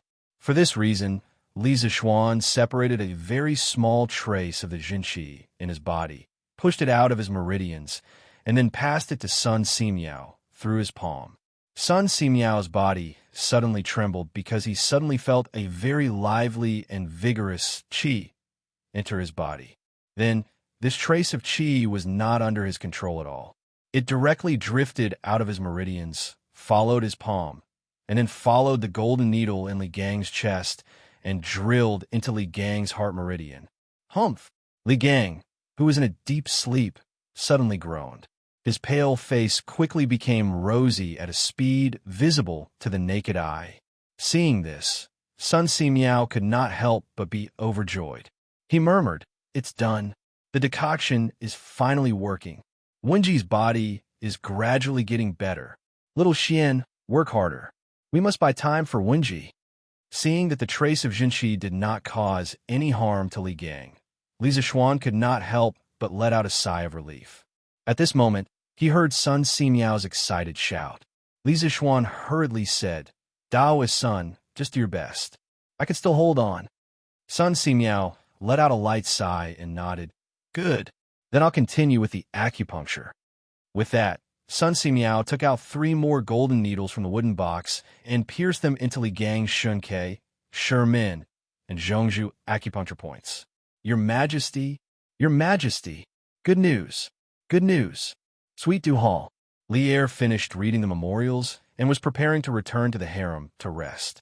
Suddenly, Zhao Song walked in quickly from outside and said excitedly, Your Majesty, Marquis Yong has returned to Cloud Mountain. He is now working with Dr. Sun to treat teacher Wenji. What? Li Zixuan is back? Lier was stunned at first. Then he was overjoyed. He stood up and said, This kid came back so quickly? I thought he would only reach Cloud Mountain after midnight. Zhao Song smiled and said, The Shuo province is more than 600 miles away from Cloud Mountain. It is indeed a miracle that Marquis Yong could come back so quickly. I didn't expect it either. Lier walked 2 steps with his hand behind his back. Then he turned around and said to Zhao Song, Send someone to inform Dugu Xian that if there are any changes in teacher Wenji's condition, immediately send someone to inform me. The night guards of Chang and city and the palace are not to obstruct the messenger from Cloud Mountain. If it was not for the fact that it was already late at night, Li Er would have personally gone to Cloud Mountain. However, he was the emperor after all. If news of him not staying in the palace at night, but bringing his guards out of the palace or even out of the city were spread, wouldn't his subordinates be furious? Therefore, he could only rely on Dugu Xn to send someone to deliver the message. As you wish. Hearing this, Zhao Song was not surprised. He respectfully cupped his hands and promised. Then, he turned around and left the palace to deliver the decree.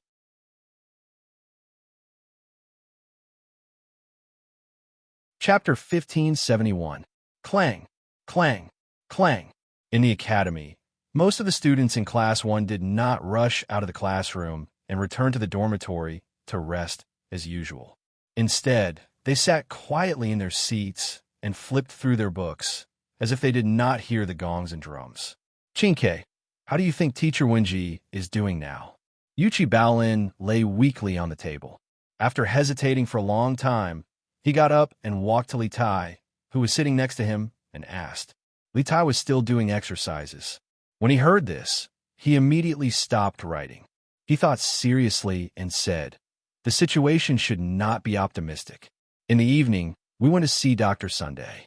If teacher Wenji's illness could be cured, Dr. Sun would definitely give us a definite answer on the spot and tell us not to worry anymore. But Dr. Sun did not do that. This means that teacher Wenji's illness is difficult to treat even for Dr. Sun. When Yuchi Baolin heard Li Tai's words, he immediately panicked. Even Dr. Sun finds it difficult to treat? Then isn't teacher Wenji hopeless? Baolin, what are you talking about? It was unknown when Sun Zifan had also come over. Hearing this, he hurriedly said, Teacher Wenji has a noble character. He is still teaching and educating people even when he is at the end of his life. If such a person of virtue and prestige can't live a long life, then God must be blind. Yes, Zifan is right. Someone as upright and noble as teacher Wenji must live to 100 years old. Qin Huayu suddenly came over and said with a firm expression, Sai, no one wants anything to happen to teacher Wenji, but the reality is... Li Tai sighed worriedly. Then his eyes suddenly lit up and he said, That's right. Yamacho set off from Jiangzhou this morning and rushed to Wang Yinshan's place. I don't know if Yamacho has reached Yinshan yet. With Yamacho around, teacher Wenji's illness has a great chance of getting better. Sun Zifan was stunned. Then he excitedly slapped his thigh and said, That's right. Yamacho had not only cured General Qin's old injuries, but also solved the cholera in Chang. Their medical skills were not inferior to Dr. Sun's. With Yamacho here, Mr. Bunji's illness will definitely be cured. Yuchi Baolin whispered, Qingke, why don't I secretly climb over the east wall and go to the side yard to see if the mountain elder has returned? Hearing this, all of them widened their eyes and stared at Yuchi Baolin in shock.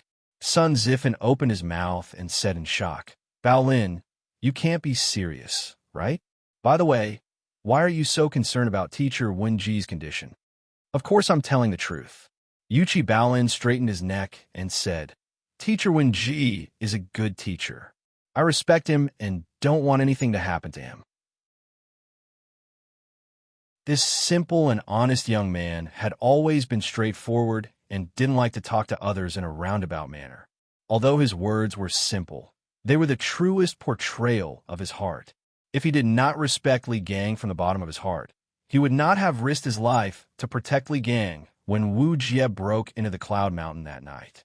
Hearing this, Sun Zifen immediately stopped joking, and his expression became serious. He thought for a moment, then looked Yuchi Baolin up and down and said, "Baolin, I think that with your size, if you secretly climb over the wall, you will definitely be discovered by the Academy's guards. Do you think Teacher Kong Gue will hit your palms?" Yuchi Baolin subconsciously hid his hands behind his back and argued, "Zifen, don't look down on me. I'm more skilled than you. I definitely won't be discovered by the Academy's guards." "Hey, you're more skilled than me, but you're bigger than me," Sun Zifen retorted. "That's enough. You two don't need to argue." Li Tai rolled his eyes and said, "Baolin, although we all want to know if Yamacho is back, we can't let you take the risk of climbing over the wall. How about this? I'll go to the Academy's gate and ask Imo Zhong and Imo Yin. If Yamacho is back, he will definitely pass by the Academy's gate. They will definitely know." "That's right. How could I forget about this?" Sun Zifen's eyes lit up and said excitedly, "Chinke, go ask them quickly." "Yes." The Constitution strengthening powder has already taken effect in Wen Ji's body.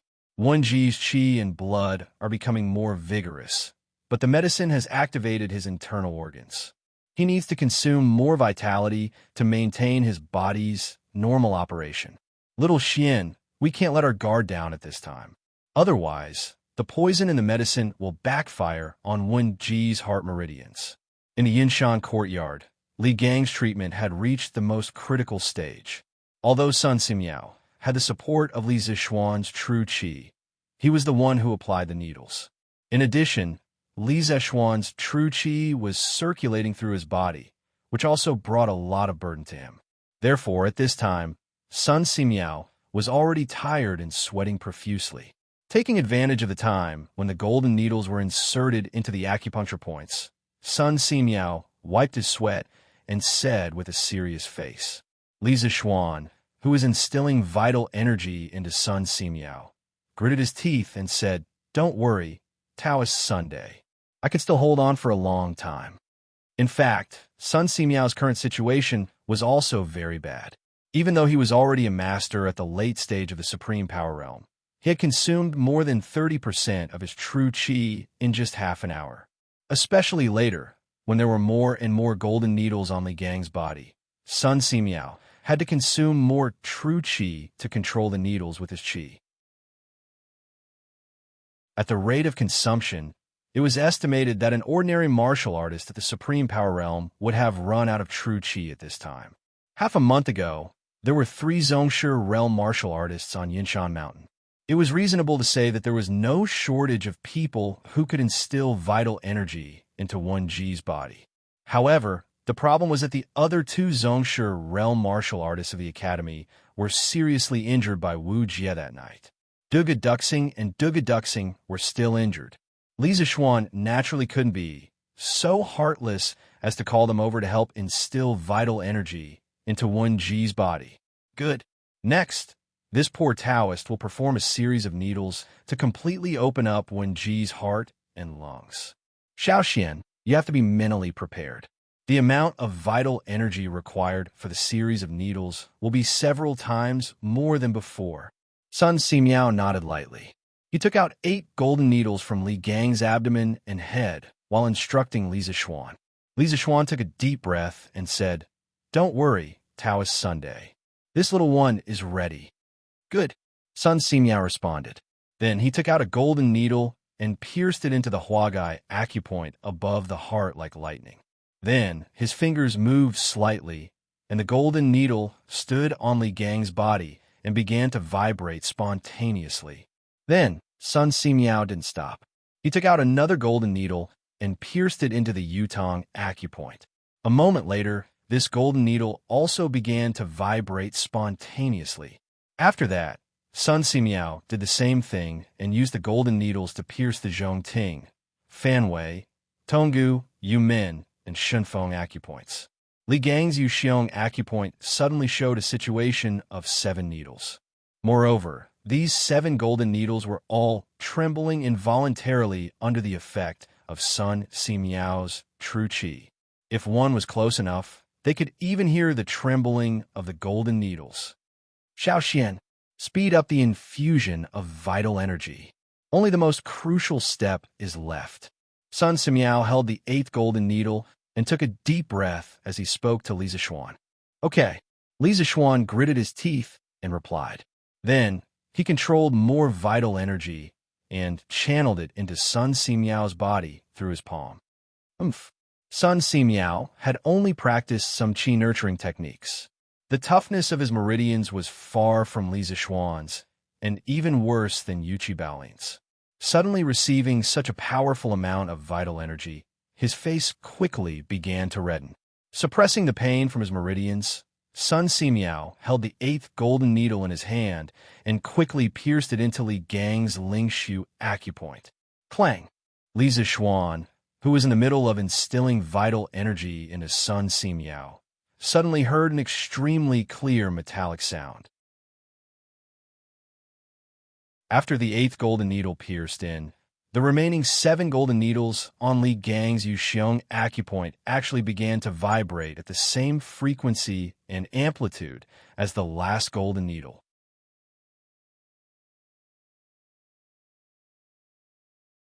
Chapter 1572. Uncle Master. In the courtyard of Yinshan, Li Zixuan looked at the big hand that was grabbing his wrist and saw Xianqing standing behind him. Li Zixuan felt a lump in his throat and shouted excitedly, as if he had finally found someone to rely on. Xianqing's hair was still a little messy, and there were many wrinkles on his clothes. He must have ridden too fast on the horse, causing his clothes and hair to become messy. These were some insignificant details, but when it came to Xianqing, it was incredible. In Li Zixuan's impression, his Uncle Master not only paid attention to his appearance, but he was also a little bit of a neat freak. Whenever he saw him, he would be elegant and clean. If there was a word to describe Xianqing, it would be perfect. In terms of appearance, he perfectly fit the ancient definition of a gentleman. Uncle Master, you're back. After being stunned for a moment, Li Zixuan finally came back to his senses and turned around excitedly. According to his estimation, Xianqing would need at least an hour to come back. Now that Xianqing suddenly appeared, it was a complete surprise for Li Zixuan, because he finally didn't have to be in a dilemma, and Li Gang could finally be saved. Yes, Uncle Master is back. Xianqing patted Li Zixuan's shoulder and smiled faintly. His smile seemed to have some kind of magical power, which made people unable to help but calm down. Husband, just now someone rushed into the courtyard, and directly, at this moment, Han Yushi came to the door and said to Li Zixuan inside. Just now, a black shadow had barged into the courtyard indiscriminately. What was even worse was that after the black shadow entered the courtyard, it didn't go anywhere but rushed straight to Li Gang's room. Han Yushi was worried, so she personally came over to check on the situation. Li Zixuan quickly walked over and said to Han Yushi, "Wife, that person is not anyone else. He's your husband's Uncle Master.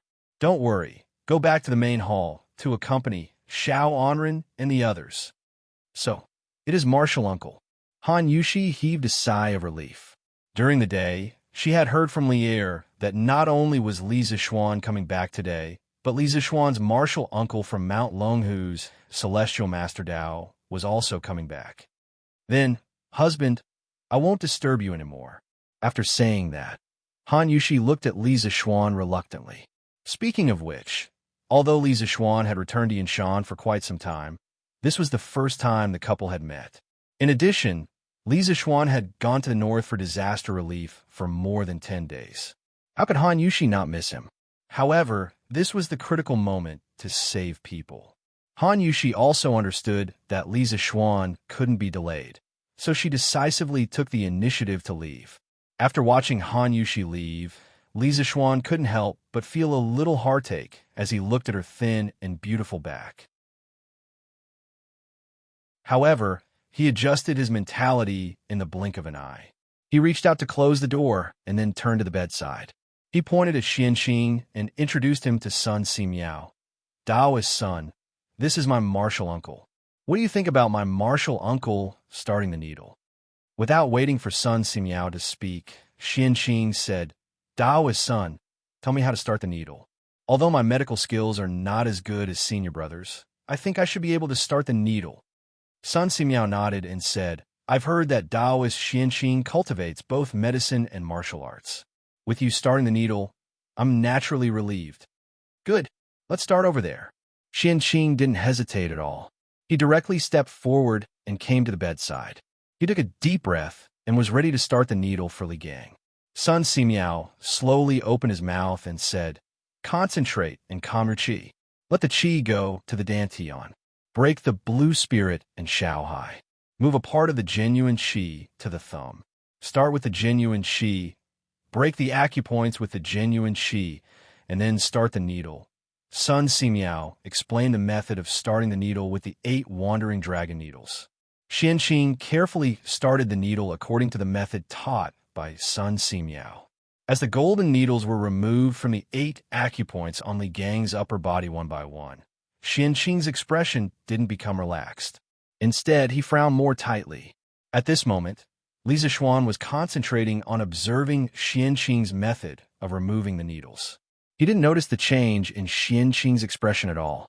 When the last golden needle was removed, Xianqing's expression finally changed greatly. He couldn't help but say, Oh no, Mr. Wenji's heart meridian is deteriorating rapidly. I'm still a step late. The genuine qi has hurt his heart meridian. What? How could this be? Hearing this, Li Zixuan was shocked. He hurried forward to check on Li Gang's condition. Sun Simiao also came over. After checking, his expression changed greatly, and he said, It's true that I'm a step late. What should we do? In order to protect Li Gang's heart meridian, Sun Simiao used his trump card. But when he was about to succeed, he failed because he was a step late.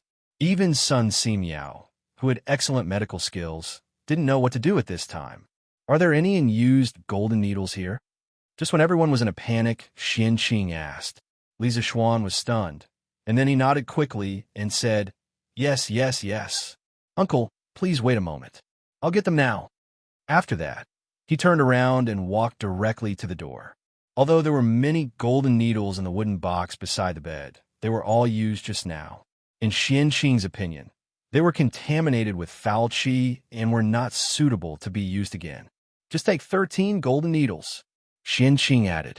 Yes, uncle. Li Zixuan replied and quickly walked out of the room without looking back. Merely less than 10 breaths of time passed before Li Zixuan returned to the room. He passed the wooden box in his hand to Xianqing and said, Martial uncle for you. 13 gold needles. He went out to ask for them from Humeng just now. Xianqing took them and then turned around to the bed. He took out a golden needle from the wooden box, gathered qi on his fingertip, and pierced it into the Guigong acupoint on Li Gang's face like lightning. Oomph. Li Gang, who was in a coma, couldn't help but groan after the golden needle pierced into his body. Obviously, this was not like Sun Simiao's acupuncture that was neither painful nor itchy. Sun Simiao couldn't help but frown because Xianqing's first needle pierced into Li Gang's Guigong acupoint. This was a little illogical. The Guigong acupoint was 3 inches below the nose, where the water protruded. Stimulating this acupoint could wake up the mind and clear away the heat and extinguish the wind. This seemed to have nothing to do with Li Gang's current illness. As for Li Zixuan, he had been completely immersed in Xianqing's acupuncture since the moment he used it. This was because Xianqing's acupuncture technique felt incomparably familiar to him. It was as if he had seen it in a dream before. Under the control of qi, the golden needle rotated 13 times in Li Gang's Guigong acupoint. Then Xianqing took out another golden needle and did the same thing, piercing it into Li Gang's Guixin acupoint. Then Guixin acupoint, Guixin acupoint, Guixin acupoint. In just a few breaths, Xianqing had already pierced 6 needles. In terms of the speed of acupuncture, he was faster and more decisive than Sun Simiao. Watching him perform acupuncture was like watching him kill enemies on the battlefield. One sword cut off a melon's head, clean and neat. There are 13 acupoints for people who are suffering from 100 evils. For the body of needles, it starts from Guigong acupoint, then Guixin acupoint, Guixin acupoint, Guixin acupoint, Guixin acupoint, Guixin acupoint. 13 ghastly needles. The ghastly 13 needles. At this moment, Sun Simiao had already seen through Xian Qing's acupuncture technique. He suddenly came back to his senses and exclaimed in disbelief. The Ghost Gate 13 needles was created by BNK during the Warring States period.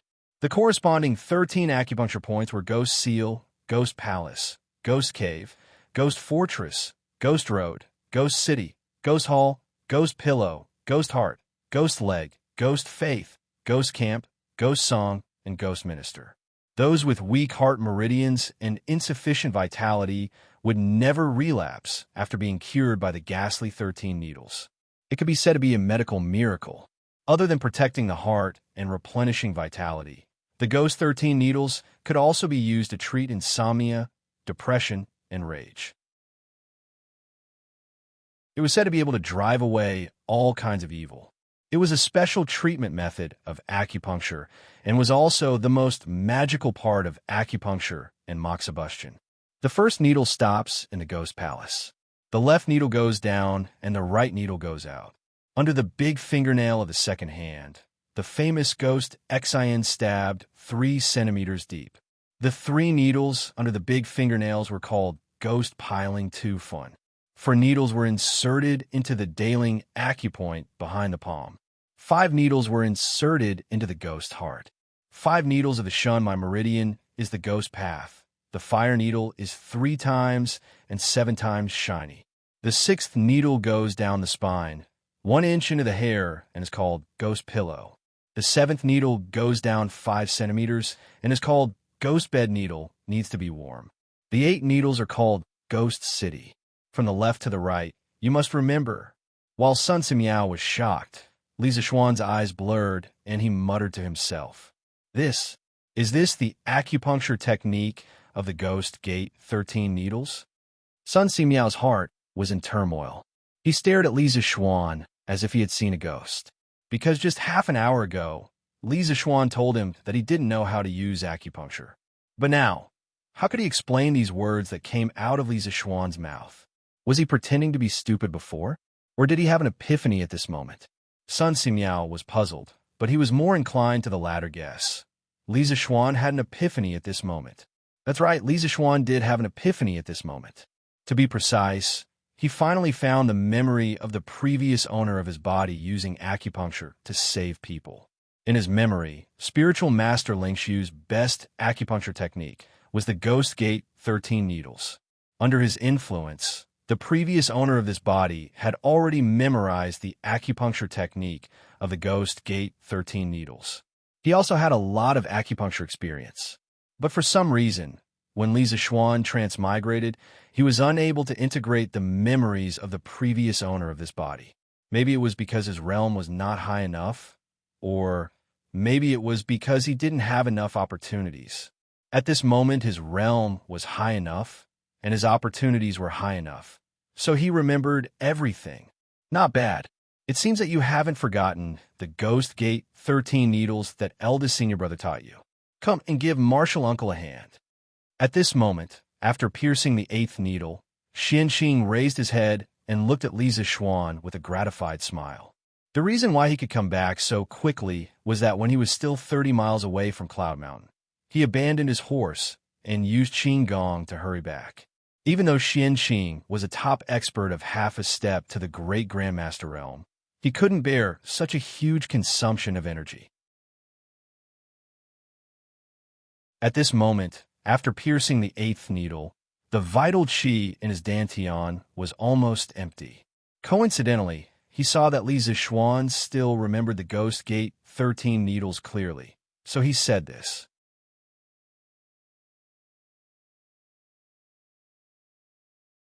Chapter 1573. Yamacho is back? That's great. At Yanwang College, Li Tai personally went to the entrance of the college to ask Mo Zhong and Mo Huai. After that, he hurriedly returned to the dormitory to inform Yuchi Baolin, Sun Zifan, and the others of the good news. After hearing the news, Yuchi Baolin couldn't help but shout excitedly. This idiot's voice was loud to begin with. With this shout, all the students in the classroom who hadn't returned to their dormitory could hear him. Baolin, what did you say? Yamacho is back? Where is he? What?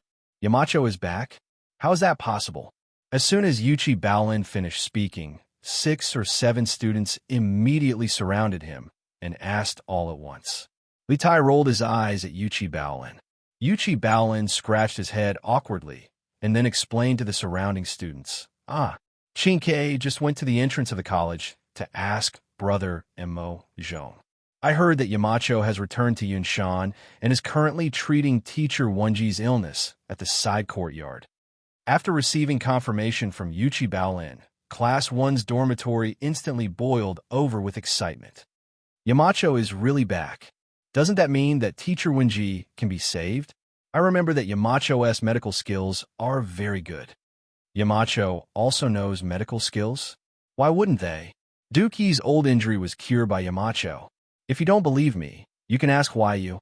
Also, the cholera in Chang and was solved by Yamacho. In that case, Yamacho can really cure teacher Wenji. That's great. There's finally hope for teacher Wenji's recovery. Many students hugged each other excitedly. Although no one in the college had purposely announced the severity of Li Gang's illness, Li Gang had not appeared in the college for several days. This was very telling, especially this evening, when they were led by Li Tai to visit Li Gang at the side courtyard of Yunshan.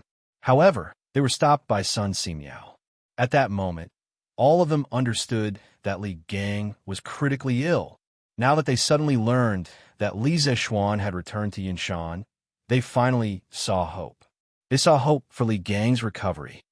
All right, it's getting late. Go back to the dormitory. There's an exam tomorrow morning.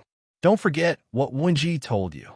Li Tai couldn't help but say, "Oh, there's still an exam tomorrow. Go back and sleep. Even if it's for teacher Wenji, we must do well in the exam tomorrow." Yes, that's right. Sister Yushi, why hasn't grandfather come out yet? Is grandfather's illness very difficult to treat and brother Xiaoxian can't treat it? In the side courtyard of Yunshan, little Anren's eyes were fixed on the door inside. He wanted to know how his grandfather was lying inside, but he didn't dare to go forward and see for himself because he was afraid that his peeping would affect Li Gang's treatment. After waiting for a long time, Li Anren finally couldn't help but look up at Han Yushi and ask, "Anren, don't bother your sister Yushi." Li Lian's wife hurriedly pulled Li Anren to her side and reprimanded him. Then, she looked at Han Yushi apologetically. Han Yushi shook her head and said softly, "It's okay. Anren is also worried about his grandfather's health. He's so filial at such a young age. I can't wait to like him. How can I be tired of him?" After saying that, Han Yushi walked to Li Anren, bent down, and touched Li Anren's little face with her hand. She said softly, "Anren, the ones treating your grandfather's illness now are the 3 best doctors in the world. Your grandfather will definitely be fine." Well, in Han Yushi's heart, her husband was omnipotent. There was nothing wrong with giving him the title of one of the best doctors in the world. 3? How can there be 3? Brother Xiaoxian and Dr. Sun should only be 2, right? Li Anren counted with his fingers and analyzed with a serious face. Han Yushi couldn't help rubbing Li Anren's little head and said, "There was another person who entered that room just now. Did Anren forget? That person is your brother Xiaoxuan's martial uncle. His medical skills are also very good." "Oh, then my grandfather will definitely be fine." Li Anren thought for a while and nodded heavily. Creak. As soon as Li Anren's voice fell, the door of the inner room was pushed open from the inside. Li Lian and his wife, Han Yushi, and Li Anren, for people, 8 eyes suddenly looked at the door in unison. They saw Li Zexuan walking out first with a relieved smile on his face. Behind him was the arrogant and cold Xian Qing, as well as the kind-looking Sun Simiao. "Brother Xiaoxian, how is my grandfather?" Li Anren was the first to react. Then he strode his little legs and ran quickly towards Li Zishuan. "Ha! Little Anren, your grandfather's fine." Having just pulled Li Gang back from the gates of hell, Li Zishuan was in a good mood. When he saw Li Anren running towards him, he quickly bent down, lifted Li Anren up, and laughed loudly. "Really? Brother Xiaoxian, is grandfather really fine? Can I go in and see grandfather?" Li Anren's eyes widened, and his little face was full of surprise. Li Zishuan smiled and nodded. "Of course you can." After that, he put Li Anren on the ground again and said, "But Anren, don't stay in there for too long. Your grandfather has just recovered from serious illness and needs to rest more. Do you understand?" It was said that filial children were more likable. Li Anren was the kind of other people's child who was cute, filial, and had good grades. Li Zishuan also liked this little guy very much. He had thought more than once in his heart that it would be great if he could have such a sensible son in the future. Yes, Anren will just watch for a while and leave in a while." Li Anren nodded solemnly and then quickly ran into the inner room. Li Lian and his wife already knew that their father-in-law, had been saved. Both of them were excited and went forward to bow to Li Zishuan. "My father is seriously ill and bedridden. Fortunately, Dr. Sun, Priest Xian Qing, and Marquis Yong tried their best to save him. Li Yin will remember your kindness in saving my father. If the three of you have any requests in the future, even if it means going through fire and water, I, Li Lian, will do my best to repay you." After that, the couple bowed to Li Zishuan, Sun Simiao, and Xian Qing solemnly. "Brother Lian, sister-in-law, please get up." When Li Zishuan saw this, he quickly went forward to help Li Lian up and used his eyes to signal Han Yushi to help Li Lian's wife, Lu Shi, up.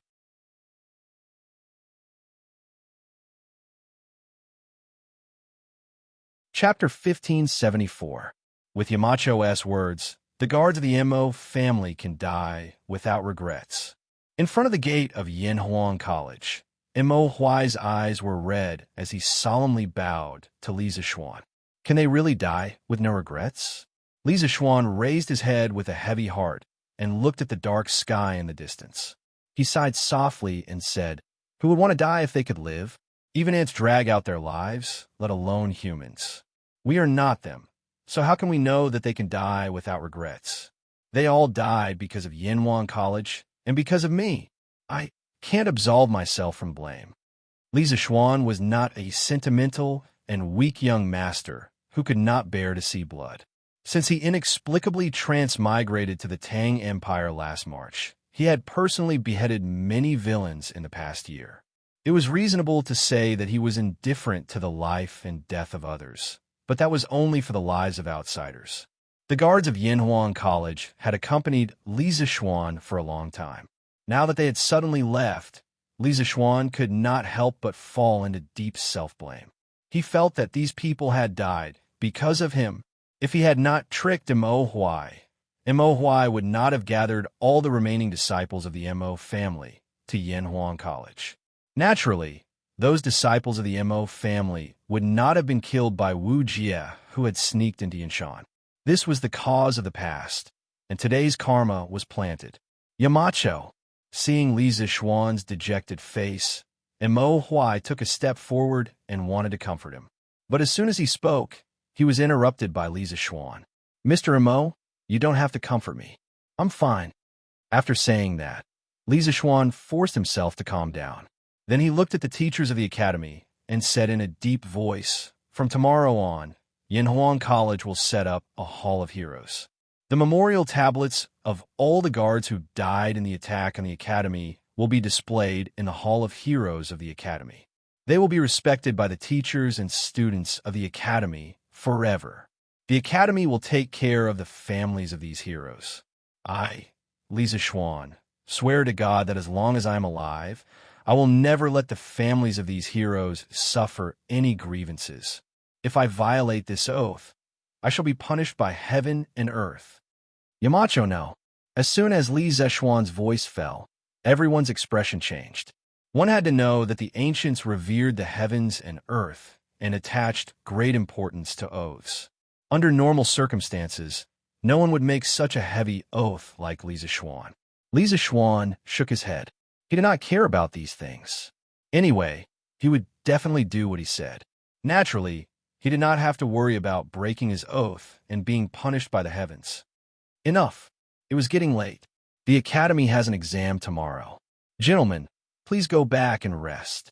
After a short pause, Lisa Schwan cupped his hands and said to the crowd,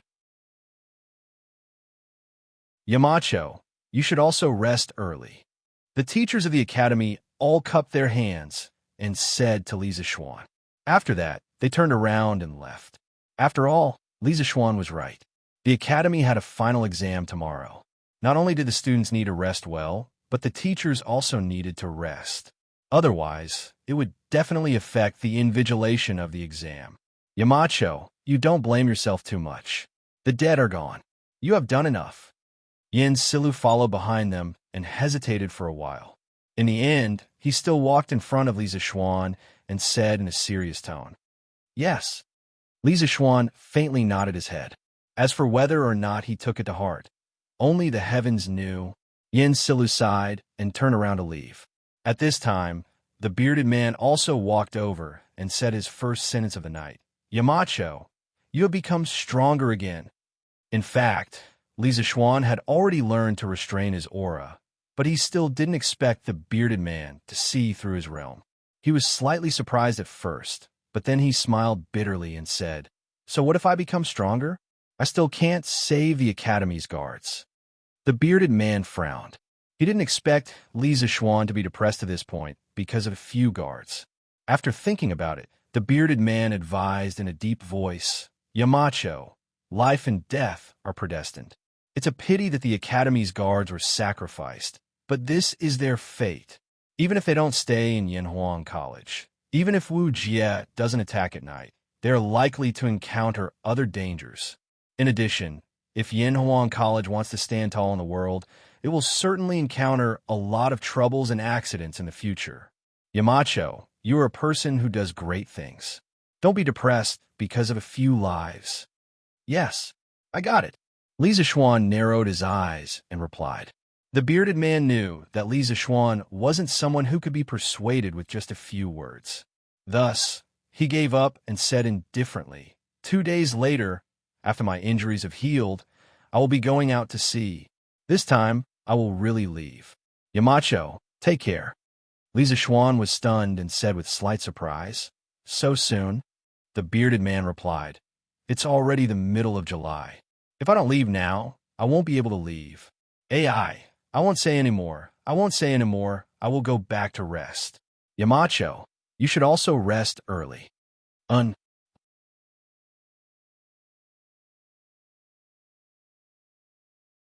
Chapter 1575. Husband, it's time to get up. Oh, wife, it's not dawn yet. Sleep a little longer. Husband, you have to attend the morning court today.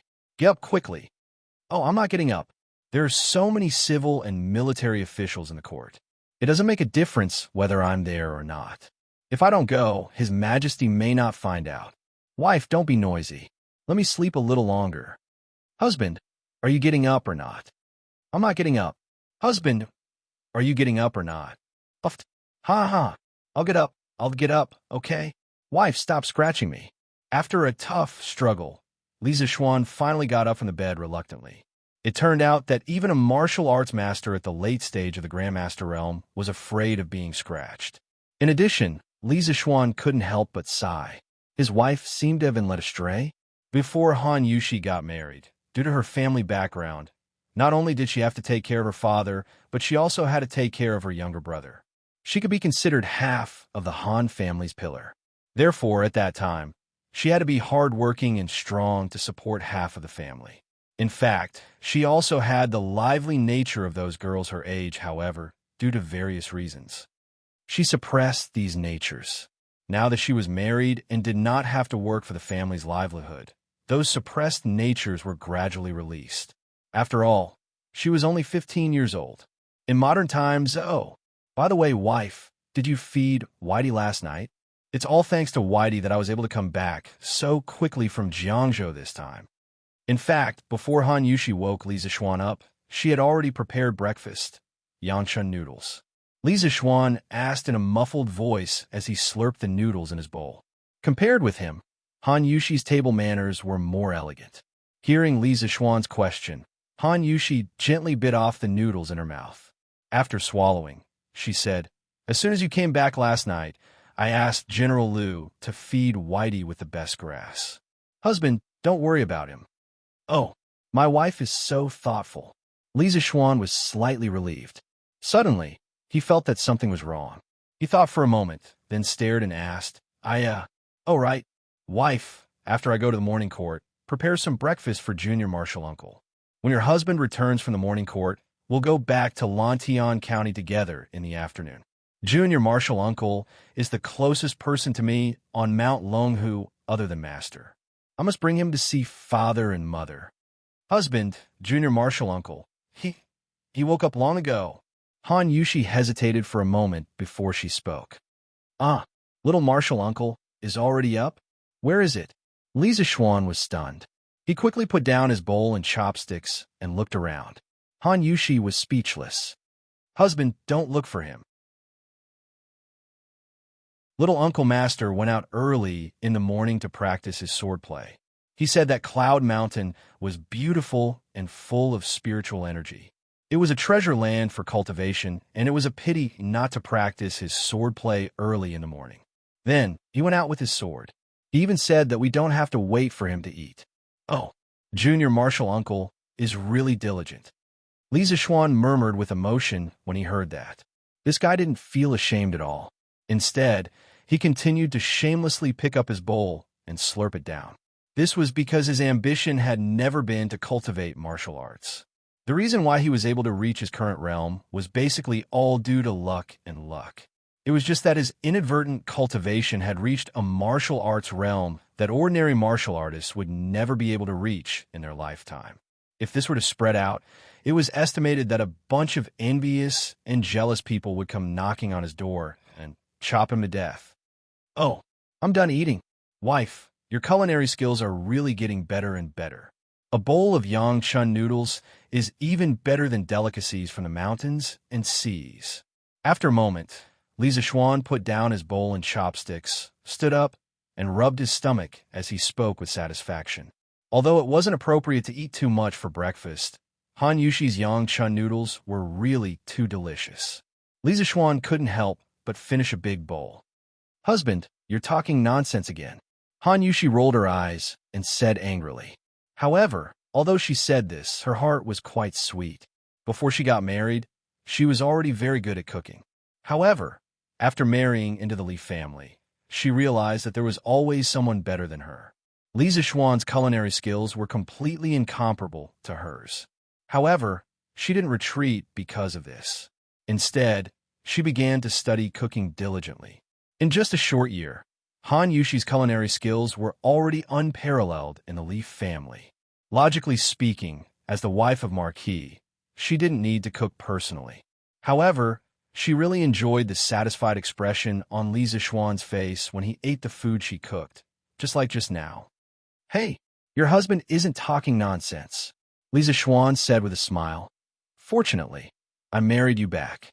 Otherwise, with your culinary skills, if you open a restaurant, then our family's drunken immortal restaurant would completely have no customers. All right, husband, quickly change into your court attire. It's getting late. Don't be late." Han Yushi got up and grabbed Li Zixuan's arm and urged him. "All right, then I'll have to trouble you, my wife." Since he couldn't avoid the morning court, Li Zixuan simply accepted his fate. Under Han Yushi's service, Li Zixuan quickly changed into his court attire. "My wife, then I'll leave." Li Zixuan waved his hand and said goodbye to Han Yushi. He was ready to go out. "Xiao Xian, Martial Uncle will go with you." At this moment, a person suddenly appeared at the door. It was a handsome and cold man in white. It was Xian Qing. "What? Little Martial Uncle, you want to enter the palace with me?" Li Zixuan was stunned. Although Xian Qing had already told him about the Celestial Master Taoism's intention to enter the secular world at Longmen Pass, now that Li Er hadn't summoned him, Xianxing directly wanted to enter the palace to meet the emperor. Was he so impatient? Yes. In the face of Li Zexuan's shock, Xianxing didn't have much of a reaction. He just faintly said, yes, and didn't want to explain more about it. Little martial uncle, His Majesty hasn't summoned you yet, so you can't enter the palace. I know that you want the celestial master Taoism to appear as soon as possible, but now is not a good time for you to enter the palace to meet the emperor. After hesitating for a moment, Li Zexuan said to Xianxing. Xianxing frowned and said, Xiao Xian, aren't you the founding marquis? Is there no way for His Majesty to summon you? He just wanted to complete the task given by Feng Lingzi as soon as possible and then return to Mount Longhu to cultivate. In his eyes, there was only the sword. In his opinion, Li Zexuan was now favored by the emperor, so there must be a way for Li Er to summon him. Martial uncle, do you really want to see His Majesty today? Li Zexuan's face became serious, and he asked seriously, yes, sooner rather than later. Xianxing also nodded seriously. That's good. Martial uncle, come with me to Chang'an. You can wait outside the palace for a moment. After I enter the palace, I'll find a chance to ask His Majesty to summon you. Li Zexuan thought for a moment and decided, okay, wait for a moment. I'll go and get something. Xianxing nodded, and then his face became a little unnatural. After he finished speaking, he walked to the guest room on the first floor where he slept last night. The 4 people and 4 horses, plus the guards Lu Feng and Lu Yun, went down the Cloud Mountain before dawn. Then, they followed the cement road and rushed toward Chang'an City. After more than half an hour, the 4 of them finally arrived at the imperial city. Li Zexuan dismounted and handed Whitey to Lu Feng. He turned to Xianxing and said, Little martial uncle, wait here for a moment. After I enter the palace, I'll find a chance to ask His Majesty to summon you. Okay, go. Xianxing waved his hand indifferently and said. Li Zexuan then entered the palace. In front of the Taiji Palace, there were already many ministers waiting for the morning assembly. When they saw Li Zexuan, many of them could not help but be shocked. Little Xian, you're back? When did you come back? Niu Jinda, Li Jing, Duan Jixuan, and the other generals were the first to welcome him. Old Niu asked in surprise. Uncle Niu, I returned to the Cloud Mountain last night, and then received His Majesty's imperial order to attend today's assembly. Didn't I rush over? Li Zexuan cupped his hands and explained.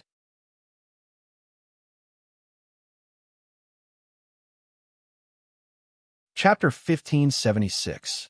Greetings, Your Majesty. Rise, all my beloved subjects. In Taiji Palace, after a round of greetings, the morning court session officially began. Before the morning court session, I have a piece of good news for all my beloved subjects. Li Er seemed to be in a good mood today. Before the officials went forward to report to the court, he spoke first. Hearing this, all the officials in the palace perked up and listened carefully to what Li Er was about to say. Li Er paused for a moment, then smiled and said, Last night, with the help of Dr. Sun, Taoist Xianxing, and the Marquis of Yuan, Teacher Wenji is out of danger. He only needs to rest for a few days to fully recover. What? Wenji's illness is cured? Hearing this, the palace was instantly filled with the whispers of the officials. Li Gang was an old official of 4 dynasties. Not only did he have a good reputation among the scholars, but he was also familiar with many of the officials under Li Er's rule. Xiao Yu was one of them. Previously, when they heard that Li Gang was seriously ill, Xiao Yu and the other old officials had even formed a group to visit Yanshan, but they were all stopped by Sun Simiao. Now that they heard that Li Gang's illness was cured, Xiao Yu and the other old officials who had dealings with Li Gang were all overjoyed. Teacher Wenji has been through 4 dynasties. He is upright and outspoken, serving the country and the people. It can be said that he is loyal to the core. Fortunately, the Marquis of Yong and Dr. Sun and Taoist Xianxing have saved Teacher Wenji's life and saved our Tang Empire from losing a good official. This is a joyous matter. Congratulations, Your Majesty. The first person to stand up was not Xiao Yu. There was someone who was even more enthusiastic than him, and that was Wei Zheng. This time, The old flame didn't scold anyone. Instead, he stood up to congratulate Lier. This made old Li wonder if the sun had risen from the west. "Congratulations, Your Majesty." All of the civil and military officials, regardless of whether they were familiar with Li Gang or not, all of them clasped their hands towards Lier with joy. This was the reputation of an old official of 4 dynasties. Lier was in a good mood. He laughed heartily and said, "Haha, good." Actually, the Marquis of Yong and played a huge part in 1G's recovery. I'm sure all of you know that before yesterday, the Marquis of Yong and was still at Longmen Pass, which is 600 kilometers away. After receiving the news of 1G's critical condition, the Marquis of Yong and rode a fast horse and rushed back to Yunshan within a day. According to what I know, if the Marquis of Yong and had arrived a moment later, 1G would have been in danger. When the ministers heard this, they all looked at Li Zishuan with respect. Li Zishuan had transmigrated here. Although his skin had become thicker, he still couldn't handle so many hot gazes. Hence, he quickly stepped forward and cupped his hands. "Your Majesty, you flatter me." This official only did what he should have done. What he said was the truth. Li Gang was a teacher from Yanwang College. This time, he was injured because of Yanwang College. Treating Li Gang was his duty. He had never thought of this as a merit. On the contrary, treating Li Gang was equivalent to redeeming himself for Li Zishuan. Seeing Li Zishuan being so humble, Wei Zheng couldn't help but secretly nod. Ever since the water wheel was used to solve the drought problem, Wei Zheng found Li Zishuan more and more pleasing to the eye. However, Li Zishuan didn't let Wei Zheng have his way. According to Wei Zheng, Li Zishuan was a talented person and should have taken the path of a civil official. However, not only did he take on the position of Black Armored Army Adjutant, he even fought a battle with the Turkic army at Longmen Pass. He was deviating further and further from the path of a civil official. You don't have to ask for a reward, but we can't not reward you. However, this is not the only merit you have earned this time. Later, I will reward you for all your merits."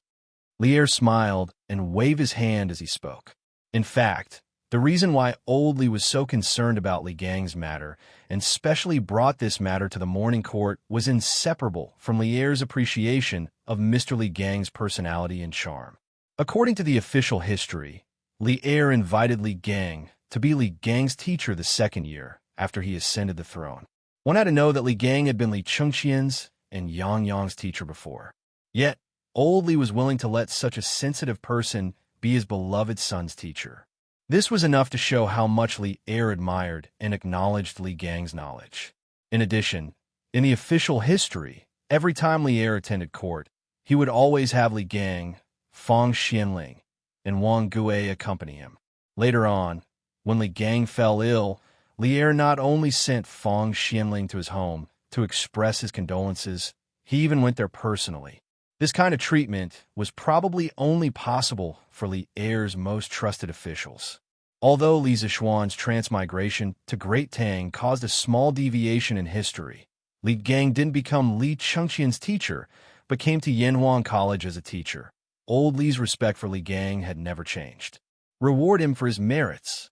Hearing Lier say these 4 words, the civil and military officials in the hall all looked at Li Zishuan with a complicated and surprised expression. One had to know that Li Zishuan was only 15 years old this year, but he was already a Marquis of Great Tang. If he was rewarded again, then it would be too frightening. Niu Jinda, Li Jing, and the other generals who were close to Li Zishuan didn't show any surprise on their faces. They were only happy for Li Zishuan's achievements. Lier, who was sitting at the head of the table, said, "Half a month ago, a locust plague broke out in the Guangzhou region. The people were in a constant state of panic. At the same time, under the influence of some people with ulterior motives, rumors spread among the people. At this time, the Marquis of Yong and led a sky pheasant brigade made up of more than 100,000 chickens and set off from Lantian County. In just half a month, the sky pheasant brigade destroyed the locust plague in more than 70 counties, benefiting millions of villagers. Not only did it stabilize the people's livelihood, it also stabilized the people's hearts. Since ancient times, every time there was a locust plague, there would be countless people who would leave their homes and become homeless. The tragedies of selling children and children would be endless. But now, our great Tang is facing a locust plague. The scale and severity of the locust plague far exceeded the past. But with the help of the Marquis of Yong and Sky Pheasant Brigade, not only did Great Tang not have a large number of refugees, the locust plague was also stabilized and controlled in the shortest time possible.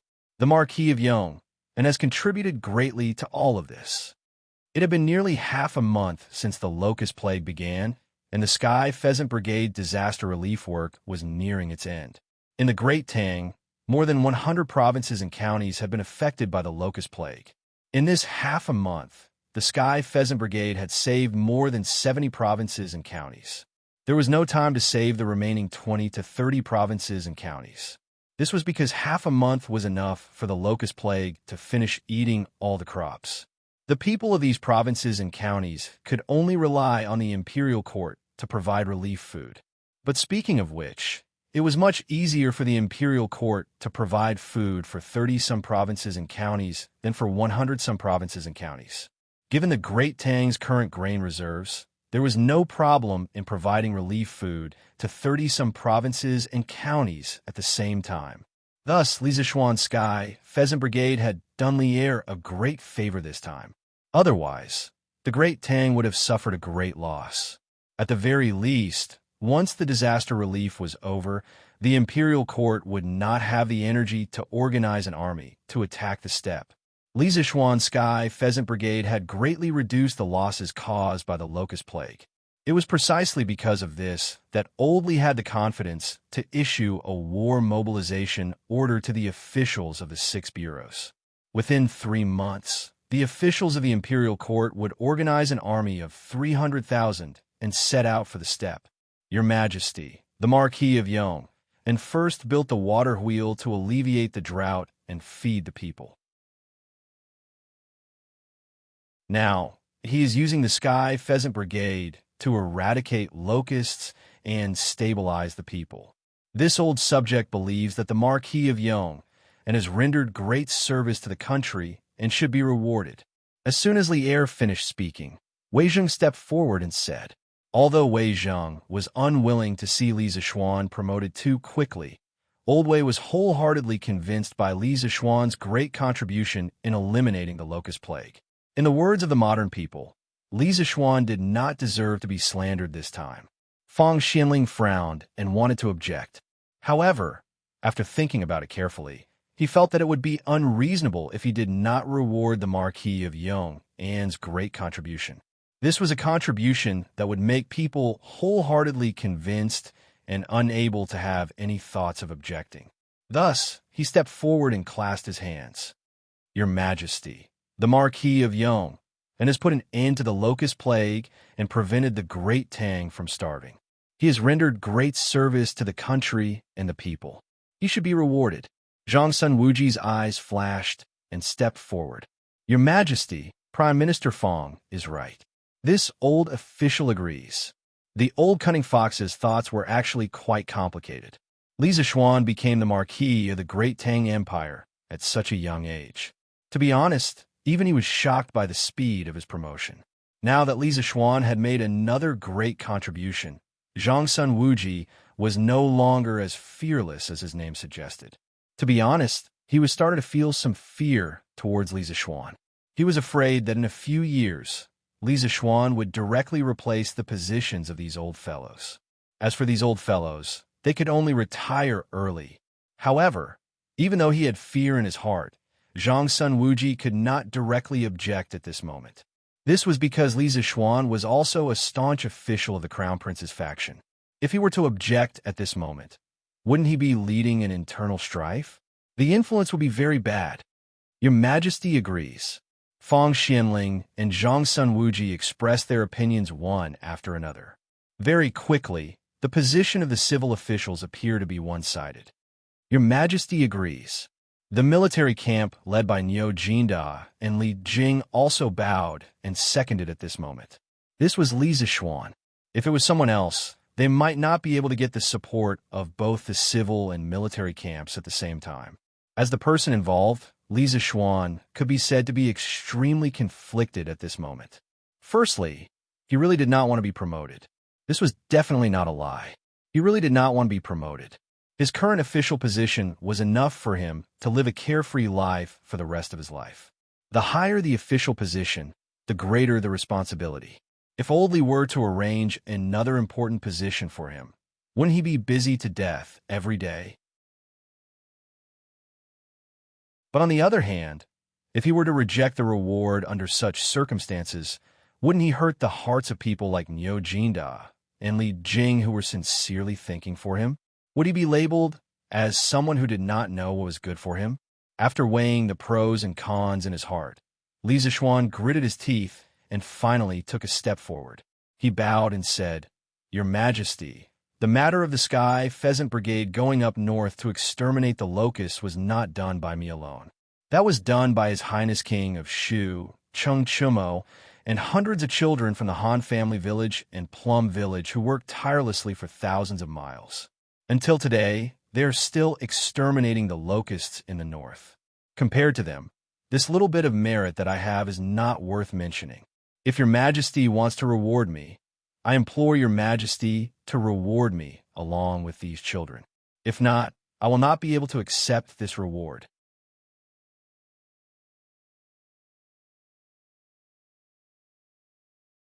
Chapter 1577. Actually, Li Zishuan didn't have any other intentions when he wanted to help Li Zishuan keep the Academy's confidential files. It wasn't because he coveted Li Zishuan's knowledge and wanted to take it for himself. The scrolls themselves were of no use to him, as only the people of the Yanhuang Academy could understand them. The reason why Li Er wanted to personally take over the safekeeping of the Academy scrolls was mainly to prevent the scrolls from being stolen by people from other countries. Overall, it was a form of protection for the Academy. But no matter what, those confidential files were the core secrets of the Academy and the crystallization of the wisdom of all the Academy's teachers and students. Once Li Er touched those files, Li Zishuan would inevitably have a knot in his heart. That was why he came up with such a method of raising the first and then suppressing the second. But Li Zishuan rejected it. It had to be said that old Li truly valued Li Zishuan. Otherwise, he would not have been so cautious and overcautious. In any era, capable people would not only be respected, they would also receive preferential treatment. In the entire Great Tang, the only people who could receive such treatment from Li Zishuan were probably Fang Xianling, Zhang Sun Wuji, Qin Xiong, and the other founding ministers who had accompanied Li Er in his campaigns. Xiao Xian, you. Hearing Li Zishuan reject Li Zishuan's reward again, Niu Jinda couldn't help but feel anxious. He wanted to persuade him, but Li Jing stopped him. "Jinda, don't be rash. Xiao Xian should have his own considerations." Li Jing's eyes flashed with wisdom as he spoke softly to Niu Jinda. "But, Sai, forget it. This old man won't meddle in other people's business." Niu Jinda still wanted to say something, but when he saw Li Jing shake his head slightly, he sighed softly and said. Sitting at the head of the table, Li Er was silent for a moment. Finally, he looked at Li Zishuan and said, "Since you insist on not receiving a reward for this matter, then I will not force you. However, you must be rewarded for curing civil and order and eliminating the plague of locusts. Marquis Yong, and if you have any reward you want, feel free to tell me." Li Er was slightly disappointed that his wishful thinking had failed. However, he did not blame Li Zishuan because he did not want to create a rift between him and Li Zishuan. After all, the files in the Academy only recorded part of Li Zishuan's knowledge. Compared to those inanimate objects, Li Zishuan's value was undoubtedly greater. There was no need to make Li Zishuan feel uncomfortable because of some inanimate objects. Capable people all had pride. Li Er understood this very well. He could also tolerate such people. That was why Wei Zheng could often point at his nose and scold him in court. If Li Er could tolerate Wei Zheng, then naturally he could tolerate Li Zishuan. Standing below, Li Zixuan was slightly stunned.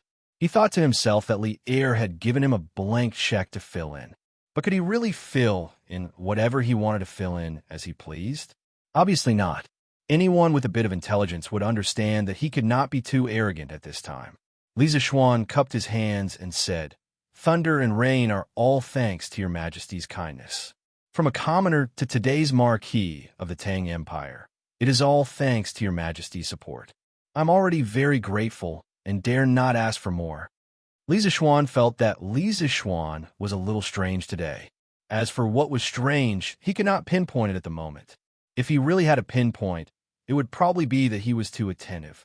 There were some rewards that Li Zixuan did not want, but Li Er insisted on giving them to him. This made Li Zixuan feel that something was wrong, so he might as well reject all the rewards that Li Er gave him. After all, some of the rewards were hot, and he did not lack money or status now.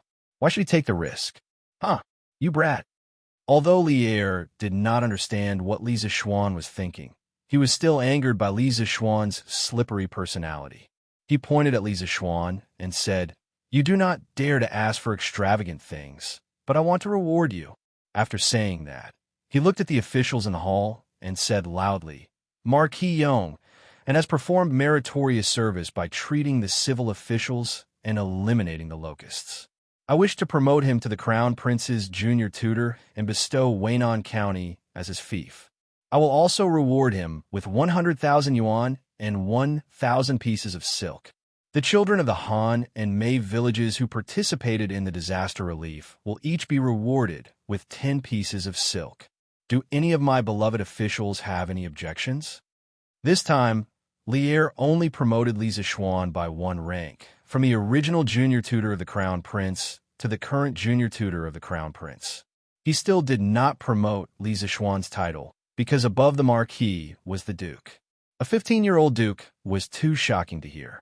Unless Li Zixuan had made a great contribution by destroying a country, Li Er would not allow Li Zixuan to be promoted to the position of Duke in such a short period of time. However, among these rewards, the most important one for Li Zixuan was his fief. Li Er directly bestowed the entire Weinan County to him as his fief. This was not a small amount. One had to know that Weinan County was under the jurisdiction of Chang, unlike Lantian County. Every inch of land in the capital was worth an inch of gold. This was not only the case in modern times, but also in ancient times. Usually, the counties near Chang and were not directly bestowed to officials. However, Li Zixuan was different. His fief actually covered 2 counties near Chang'an. No one in the current imperial court could compare to this kind of favor. Right now, there was not a single marquis or duke who could surpass Li Zixuan in both quantity and quality of fief. At this moment, the officials in the imperial court couldn't help but look at each other after hearing Li Er's reward for Li Zixuan. This reward was indeed not excessive based on Li Zixuan's contribution in eliminating the locust plague. However, Li Zixuan already had Lantian County as his fief. Wasn't giving him Weinan County a little too much for a marquis? Your Majesty, Marquis Yong and Sky Rooster Brigade has saved countless lives. This subject has no objections to this reward. Xiaoyu stepped forward and cupped his hands. Li Zixuan cured Li Gang. This made Xiaoyu have a good impression of Li Zixuan. Furthermore, Li Zixuan's contribution in eliminating the locust plague was completely worthy of Li Er's reward. What reason did Xiaoyu have to not support this? This subject also has no objections. Wei Zheng also stepped forward. This subject has no objections. Finally, all the civil and military officials expressed their support. Li Er smiled and said, "Good.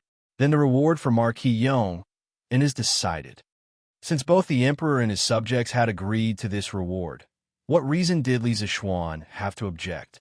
He could only bow and say, "This subject Li Zixuan thanks your majesty for the reward." Li Er nodded and then looked at the officials and said, "Everyone, if you have something to report, please report. If not, the court is dismissed." This meant that today's morning court had officially begun. After a moment of silence, Wei Zheng stepped forward and said, "Your Majesty, this subject has a report." Seeing that it was Wei Zheng, Li Er couldn't help but rub his eyebrows and said, "Dear Subject Wei, please speak." Wei Zheng didn't hesitate and said in a deep voice, "Your Majesty, this time, Yanhuang College's secret files were stolen. Although Marquis Yong and eventually took them back from Wu Jie, everyone knows how dangerous it was. If this happened again, who can guarantee that those secret files would be recovered? And if those files that recorded the key technologies of Yanhuang College fell into the hands of outsiders, it would be a huge threat to our great Tang. Thus, this old subject pleads Your Majesty to allow the imperial court to safeguard these secret files for Yanhuang College." The moment the old troll said this, the officials immediately broke out into discussion. This was because they had also thought of this problem before. Li Er raised his eyebrows. Although he had this idea from the beginning, he definitely did not collude with Wei Zheng beforehand. Wei Zheng, who had always opposed him in the past, was secretly helping him today for the first time. This made Li Er feel a little uncomfortable for a moment. "Your Majesty," Left Minister Wei's words are reasonable. Unexpectedly, the one who stood out to support Wei Zheng wasn't from the civil officials' camp, but from the military camp, Qiu Xingong. Under Niu Jinda's furious gaze, Qiu Xingong clasped his fist and said, "Your Majesty, Marquis Yong An's engineering has indeed created many advanced tools and weapons, which have greatly improved our Great Tang's civil and military affairs. But if these things fall into the hands of outsiders, they will become sharp weapons for them to attack Great Tang. We have to guard against them." Thus, this subject agrees with Left Minister Wei's words. Qiu Xingong Niu Jinda couldn't hold it in anymore and was about to step forward to reprimand Qiu Xingong. Fortunately, Li Jing's eyes were sharp and his hands were fast enough to pull him back. At this moment, a few more officials in the Taiji Palace bowed in agreement. You're tuning in to the Warrior Lore YouTube channel. Don't forget to subscribe and join us on this journey to catch the most captivating stories.